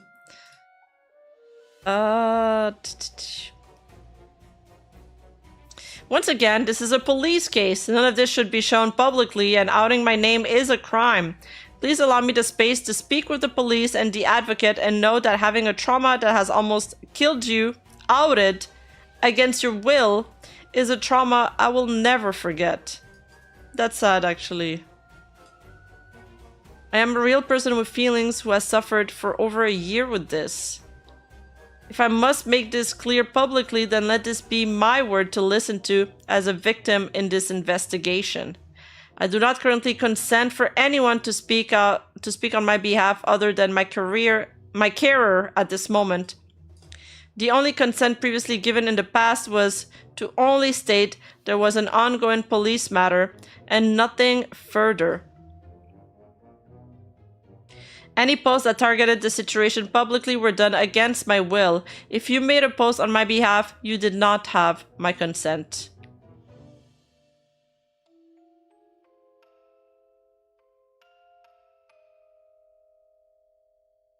What the fuck is a carer? She has a full-time caregiver.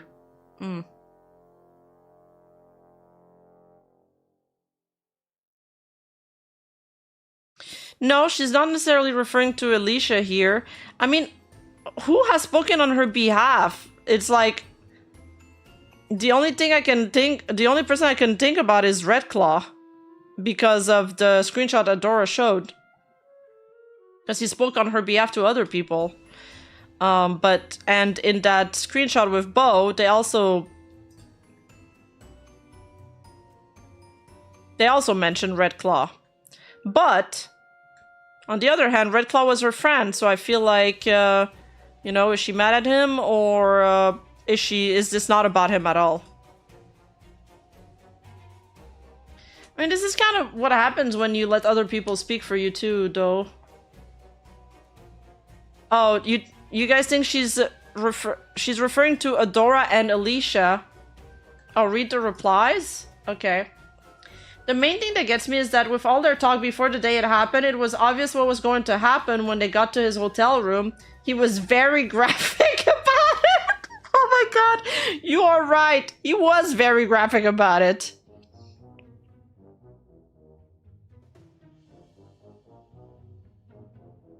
Lol. He was very graphic about it. That's so funny. Hika! Coming in clutch with the 5 gifted! Let's go, thank you! I gotta get to work in 4 hours. You sleep well. Is there any good replies? Oh, that guy is Schizo. Shinigami Ryan. That was one of the... that was one of the Schizos. He was talking shit about Ilara. I don't know nor follow either of you, so I hope my words are taken into consideration, unless I'm misunderstanding. 1, you made it public by talking about it to others, who then spread it from there. And 2, why would you not correspond with his attorney or get you your own? Many people made public vague postings because of what you said or on your behalf. Anonymity was lost at that point. I think many of us are going to need something concrete after what he showed. Yeah, I mean, this person is right. If your recollection is correct, I'm sorry you went through that, and I hope you heal. Well worded post.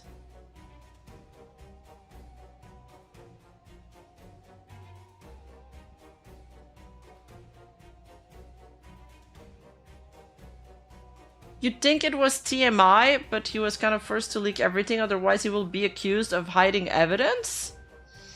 Yes, yes, I agree.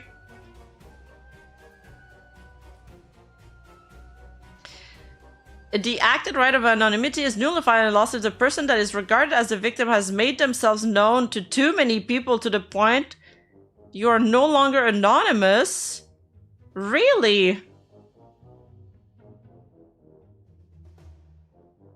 Is that true? Man, I wish Legal Mindset was here. There were other women in the scene who interacted with the victim and know more about her side. I cannot speak on her behalf.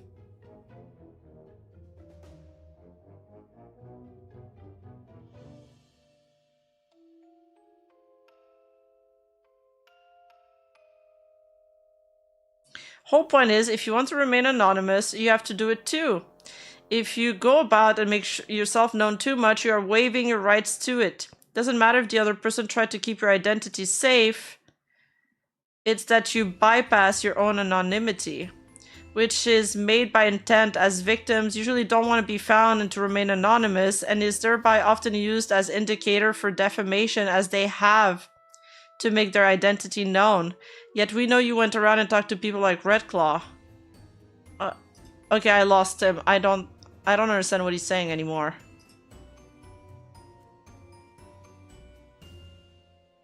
What do you guys think?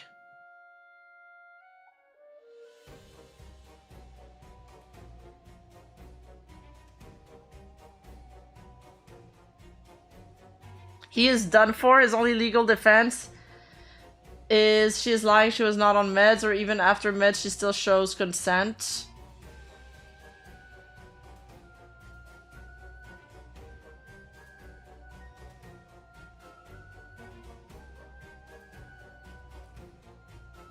I think both are in the wrong, but she should have known better.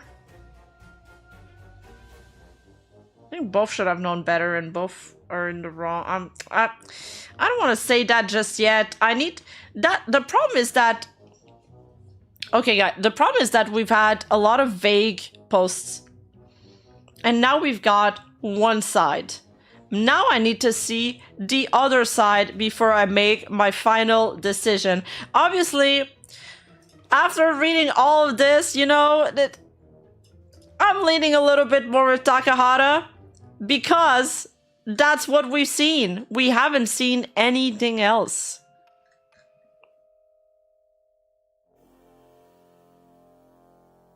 But I'm keeping my mind open for more because this is a developing story. It's super messy.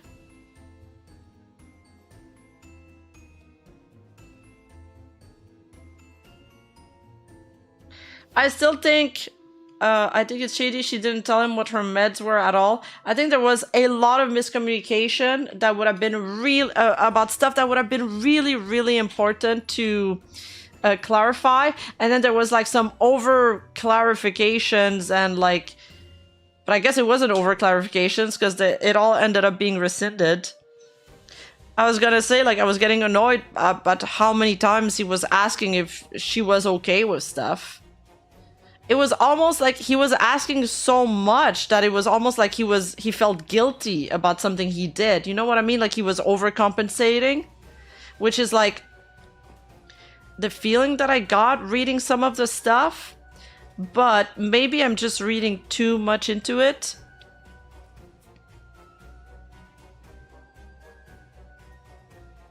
And at the same time, I think they're just like that. I think this group is just like that. They're like, you know, the kind to always ask for stuff and like communicate a lot. But like they talked so much, but they didn't talk about the right things. They didn't talk about the important things. And then after we finished reading the doc, I'm like, okay, well, he asked her so many times about stuff, and then finally it wasn't even all right, so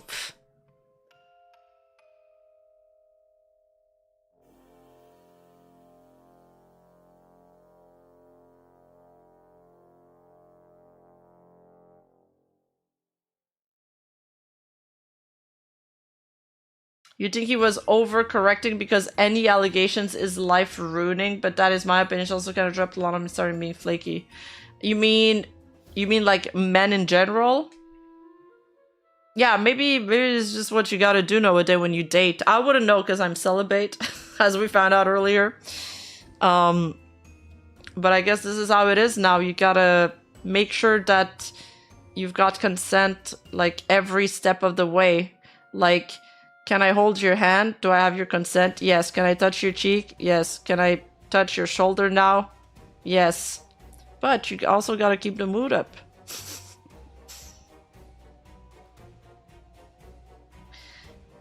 I go by what Lavernius Tucker gave advice to Caboose. Don't ever get together with crazy. Can apply to both men and women.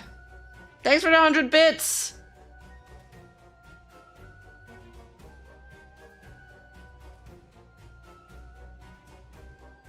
I got the impression that he was trying to cover all the bases because she kept flip-flopping on whether she really wanted to do almost everything.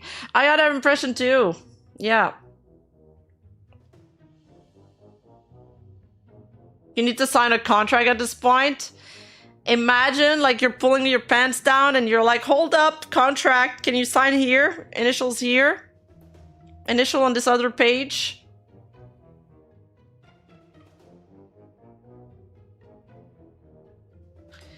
Oh, right. That's probably why he was being mindful of it. If you know your partner has trauma, consent, it's more important. If you know your partner has trauma, consent is more important. I know someone IRL who has so much trauma and likes that there's a partner ask for consent so much. That's good because it makes them feel safe. Mm-hmm.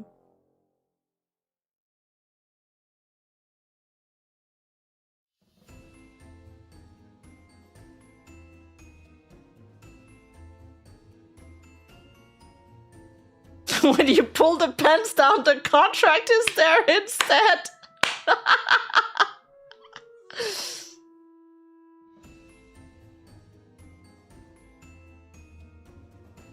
Don't forget, it must be notarized, signed off by the Pope and Jesus, because he's always watching. That's a good one. That's a good one. Thank you, Romani.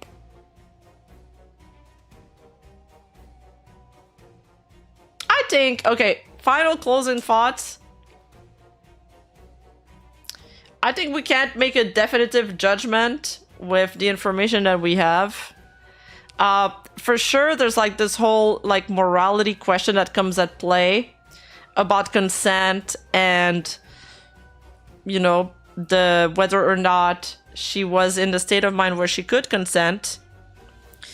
And I feel like Takahata acted pretty well throughout the entire trip, except maybe for this night. That night, he should have played it a lot safer and probably avoided everything that's happened so far if he did. But at the same time, it seemed like, I mean, clearly in his head, he thought it was going to be okay because of all of the message texts they had exchanged each other and the sexual stuff. And, you know, he was like, it's on. This is what we're going to do. This is part of the plan. But again, you can remove your consent at any time, so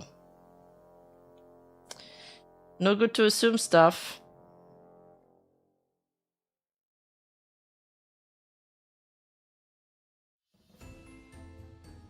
But I really feel like when I'm reading this, and when I'm reading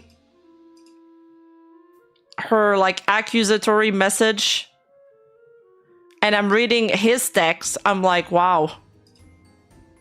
It's like I'm reading two different stories. I don't even know what's happening anymore. There is so much conflicting information. Dating in a modern world? Nah, let's just join our great horse girl Oshiri might even start path and be celibate. No stress and drama, just waifus, husbandos, appreciations.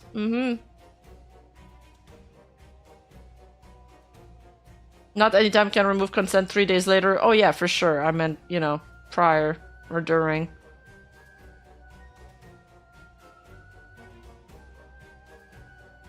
The issue is, did he delete or not screen cap certain texts? Well, these are text messages. They don't get deleted. I think he just didn't include them in the document. I mean, Alicia did mention that the girl cried on the train there, so he knew that she was like in a shaky headspace. But that wasn't talked about in the document. Oh, another big thing that I was like, that wasn't talked about in the document is that Alicia here said that, you know, his mom, her mother handed her off to him when he came to see her, trusting him with her care. And that also wasn't mentioned at all. I wish it was.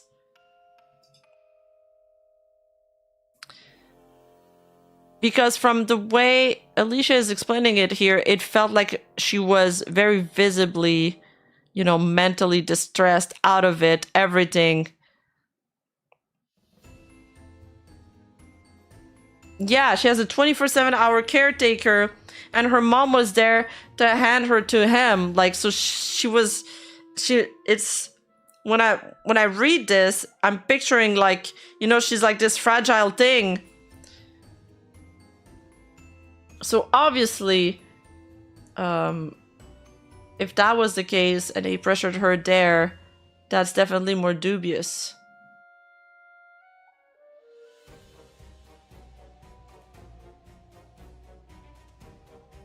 Yeah, from the doc, it seems like he didn't even meet her family. So did her mom just drop her off at the train station? As a guy, you never just assume. The moment you do, you put yourself in a bad spot. If you don't know, you don't assume. You ask.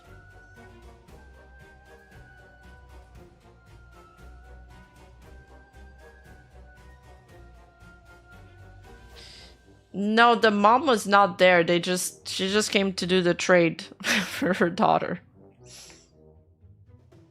But maybe she just dropped her off at the station. I don't know if they actually, like, did he meet her mom? I don't get it. We're missing a little bit of context here.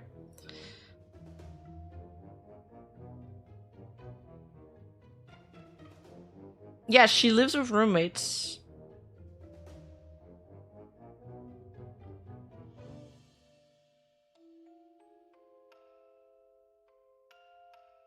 It seems insane to date a woman who needs 24-hour care. Well, there's somebody for everybody in the world. Maybe there is somebody that wants to... that has a lot of love and patience to give and that wants to care for somebody. Maybe they've had somebody in their family that's had, you know, similar issues. And they feel strongly about things like that. It's definitely not gonna work with Taka, though. That's definitely not synergizing.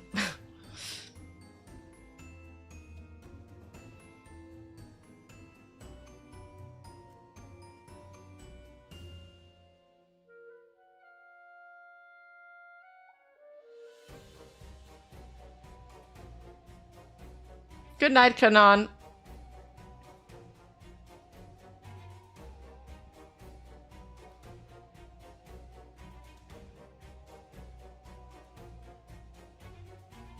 Fuck this, I'm getting a robot GF.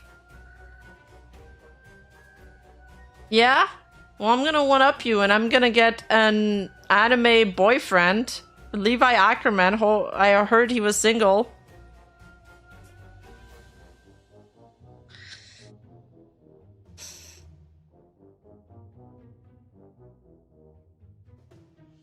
I'm sure there's context missing if it's just because you can't possibly write out every single moment of every interaction they had. True. True.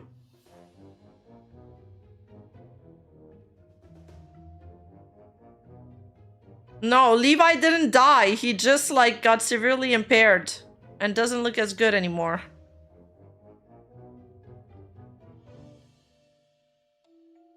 I can do better than Levi? What could be better than Levi? Just somebody taller? I like my short king.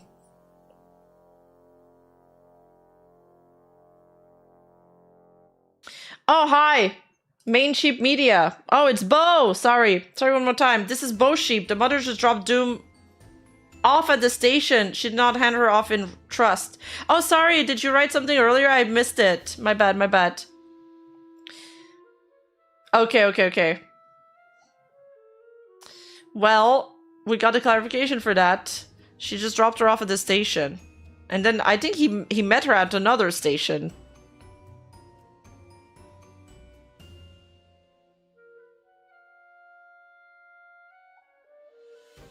Thank you for clarifying, Bo.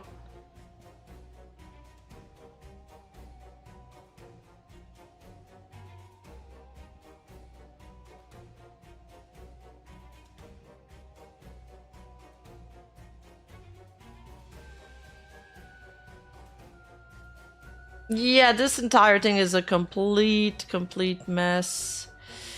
This is why dating is so fucked and men feel like they need constant consent and doing anything around a woman will ruin your life. It's funny because a few weeks ago I was with a friend and she was telling me about this night she had it with a guy and he kept asking her for consent throughout and she was like, holy shit, this is so fucking annoying. It's like ruining the mood. She was like, yo, if there's something I don't like, I'll tell you. Just stop repeating that. How are you doing, Rima? I went for dinner, so I missed stuff. Is the docs reading almost done? We're done. We're just chatting. We're trying to make sense of it all, but I don't think we will. Alicia retelling is cute to look extremely nefarious. Immo. By the way, extradition can occur if both countries share the criminal law.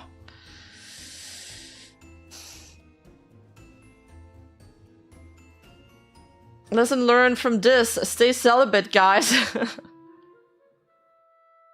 That's the thing, right? You're so scared of this happening that you need to confirm that shit 25 times. Yeah.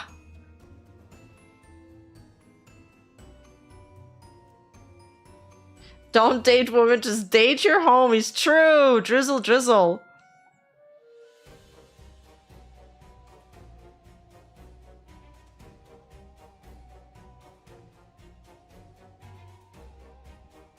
No, but the thing is, people are like, yeah, you should totally ask for consent like 25 times during the act, but men have like so much more pressure than that, because it's like you gotta keep the mood up, you gotta be like mysterious, you gotta be sensual, but you gotta, you know, ask for consent.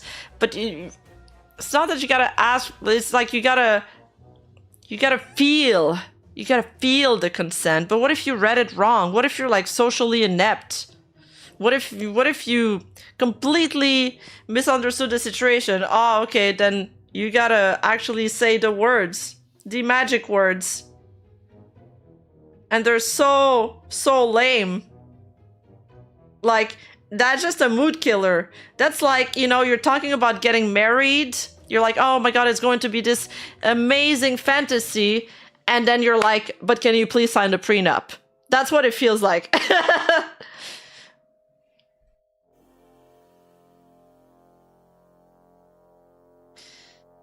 I just got there. What I miss? I see Miss Bosheep in here. Yo, hi JL. Well, the stream's pretty much finished. We're just talking. Don't forget to ask for consent to ask for consent. True. Make sure to visit your FBI agent to get wired up before asking for consent. It may save your life.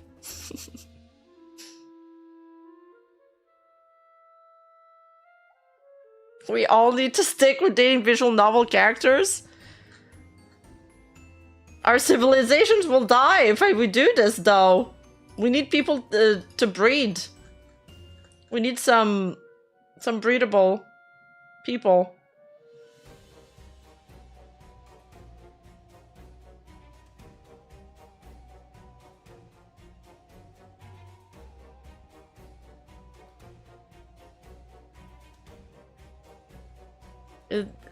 Did Bo say anything else that I missed, or are we good?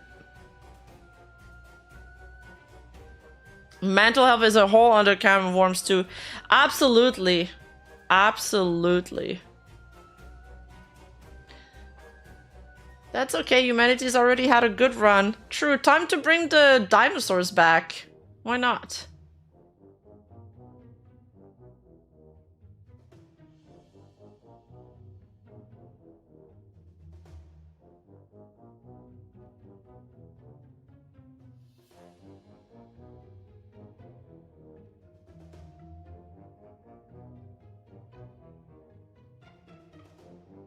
Okay, yeah, I saw that message from Bo. Okay, that's it then.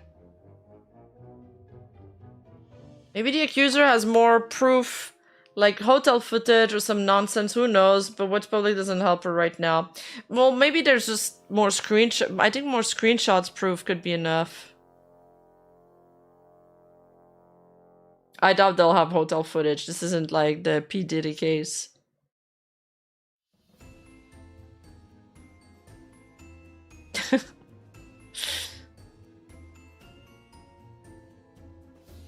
But like maybe in the future, like I could breed with like an Gojo anime cyborg, and like it'd be like a hologram, but that would like sort of materialize. But like you'd have like it'd be hooked to an incubator where maybe a baby could grow.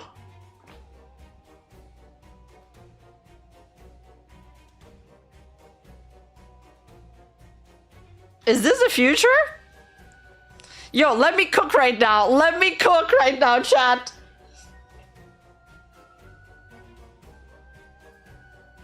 Stay celibate, Rima. Well, we were talking about, like, you know, about dating virtual waifus and stuff. I just took this to the Blade Runner level. What's wrong with that? We lost her, guys. This has had a decent amount of thoughts put into it. No, I swear to God, when I went quiet just now before speaking, that's when the thought popped up. That's because I was thinking. When I'm quiet, it's because I'm thinking. I'm buffering.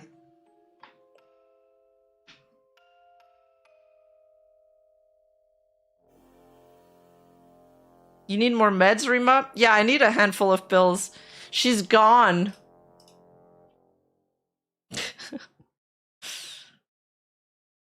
I've said worst. She might be a clanker. Yeah. Rima, you're not cooking. For your safety, leave the kitchen.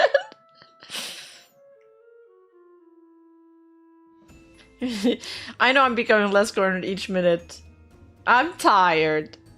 I've been sitting on this chair the entire day since 9 AM. I've only went out for like 40 minutes to take a walk outside and then came back.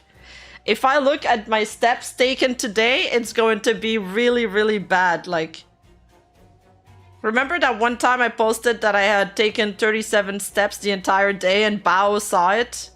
And she was like, wow, that's impressive.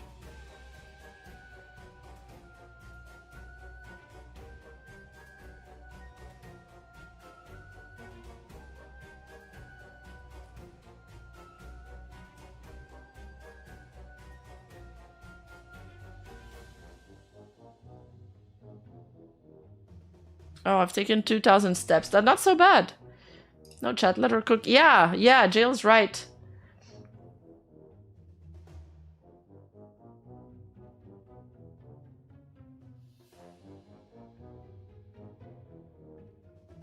Is your ass hurt from sitting yet? No, but my leg does. Alright.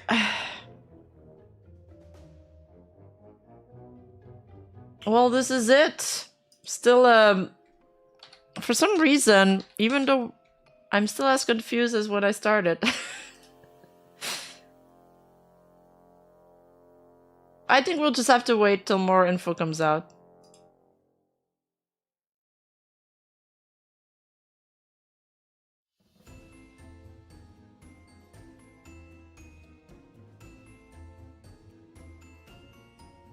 I wanted to read Sarah, but she's doing ASMR. Is that gonna, like, jump scare them?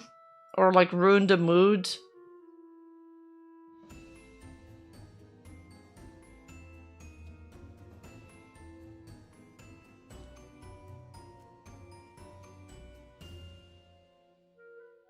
Thank you to Vector. Thanks for hanging out. I don't want more. You can rate ASMR, it's fine. Okay. Cool. Thanks for hanging out, guys. I hope I won't wake up to us getting cancelled on Twitter or something. For, I don't know, something I might have said. I don't know what I said. I don't remember already. We'll be fine.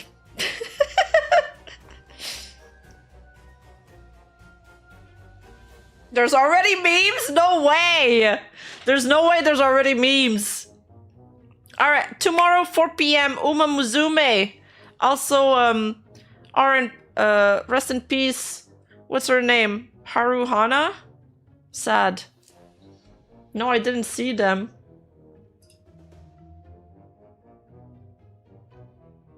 Shut up! We're gonna be making out a lot while fucking.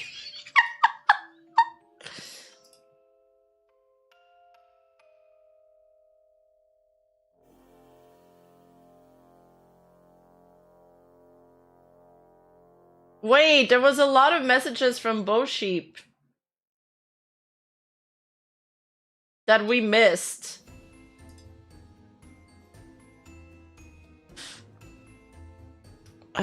This is the one we read. Boship, yes, mom dropped her off at the station. She dropped her off at the state. To my understanding, her mom. Okay, we in Canada and the UK, we run on the Crown system. The Crown makes the decision to press charges, not the individual. So when you make a complaint, the Crown decides whether or not to take steps. Oh, see, I didn't even know that about my own legal system. I'm so sorry, Bo. Why did no one tell me? Like, a mod could have just told me in chat. Because I'm not checking Discord while I'm streaming. She's throwing Alicia under the bus there. Okay, so the part was referring to Alicia. Okay, that's confirmed. He did not out her legal name, her username, and her initials. Yes. Yeah. It was only her username. Notifying the accused is a pretty immediate step. Oh, and he's saying he didn't even get the notification for the call. He's not claiming there is none, just that in a year, not a single person has contacted him to even question him. Got it. He also did not give her full legal name. It also a law from 1992 about media, print, and news broadcast. She asked to be friends after the fact, as per the screenshots. Yeah, I mean, that was my conclusion too. But according to her, she asked before as well. Yeah, mods, get your shit together, mod number 2.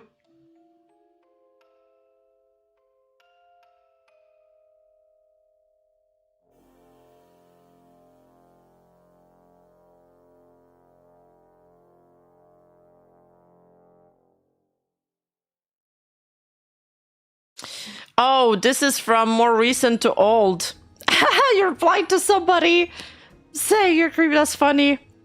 Exactly. All these text messages are unbroken for a reason, not to give TMI, but to be transparent. She posts pictures of herself all the time. Man, I wish I knew this was Bo way earlier in the stream. This would have been so much smoother. I'm so dumb. That's funny. That's funny. They got out in person on 2 different occasions prior to this. Alicia, how about you let the receipt speak for yourself? You know the ones you hadn't read. She asked to be friends after the facts per screenshots. Okay, the rest we're caught up. We're caught up. Whoopsies. Don't feed the mods after this, Rima. Yeah, I definitely won't.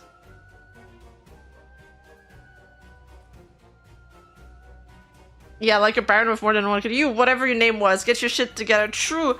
Oh my god, my mom always calls us the wrong name. She always mixes up our names.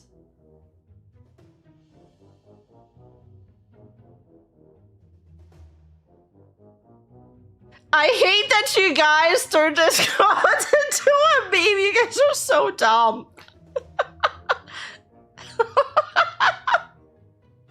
Dude.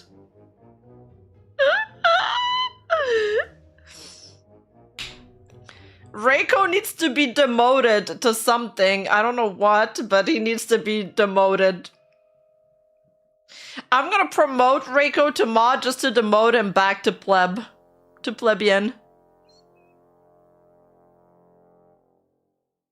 Check the one he posted in... You guys are so fucking dumb. When the white-haired Bishonen hunk is already in a relationship, all full moon down?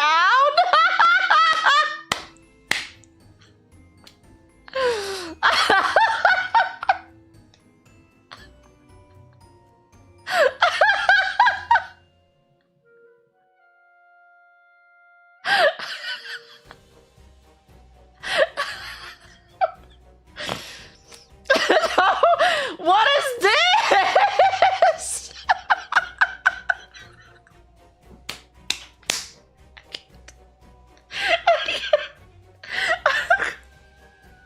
I'm crying. The faces there and there. I'm crying. I'm just crying tears. Oh man. Damn. That's what you guys were doing in the VC?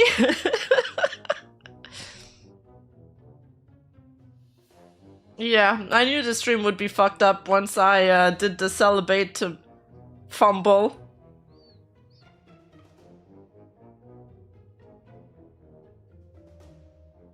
I can't believe it. You guys are so dumb.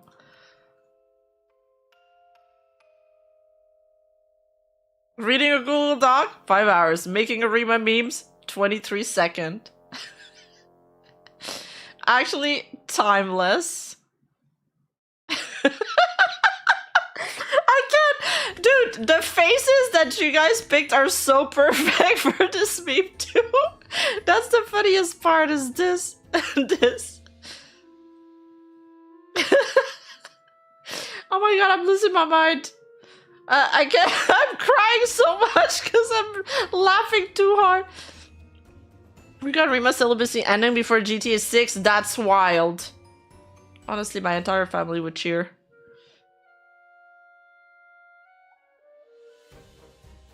They'd be like, oh my god. She's bringing a boy home. She's not a lesbian. Woo! They probably think I am, secretly.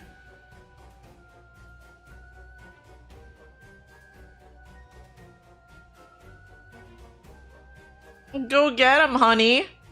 That white-haired Bishonen.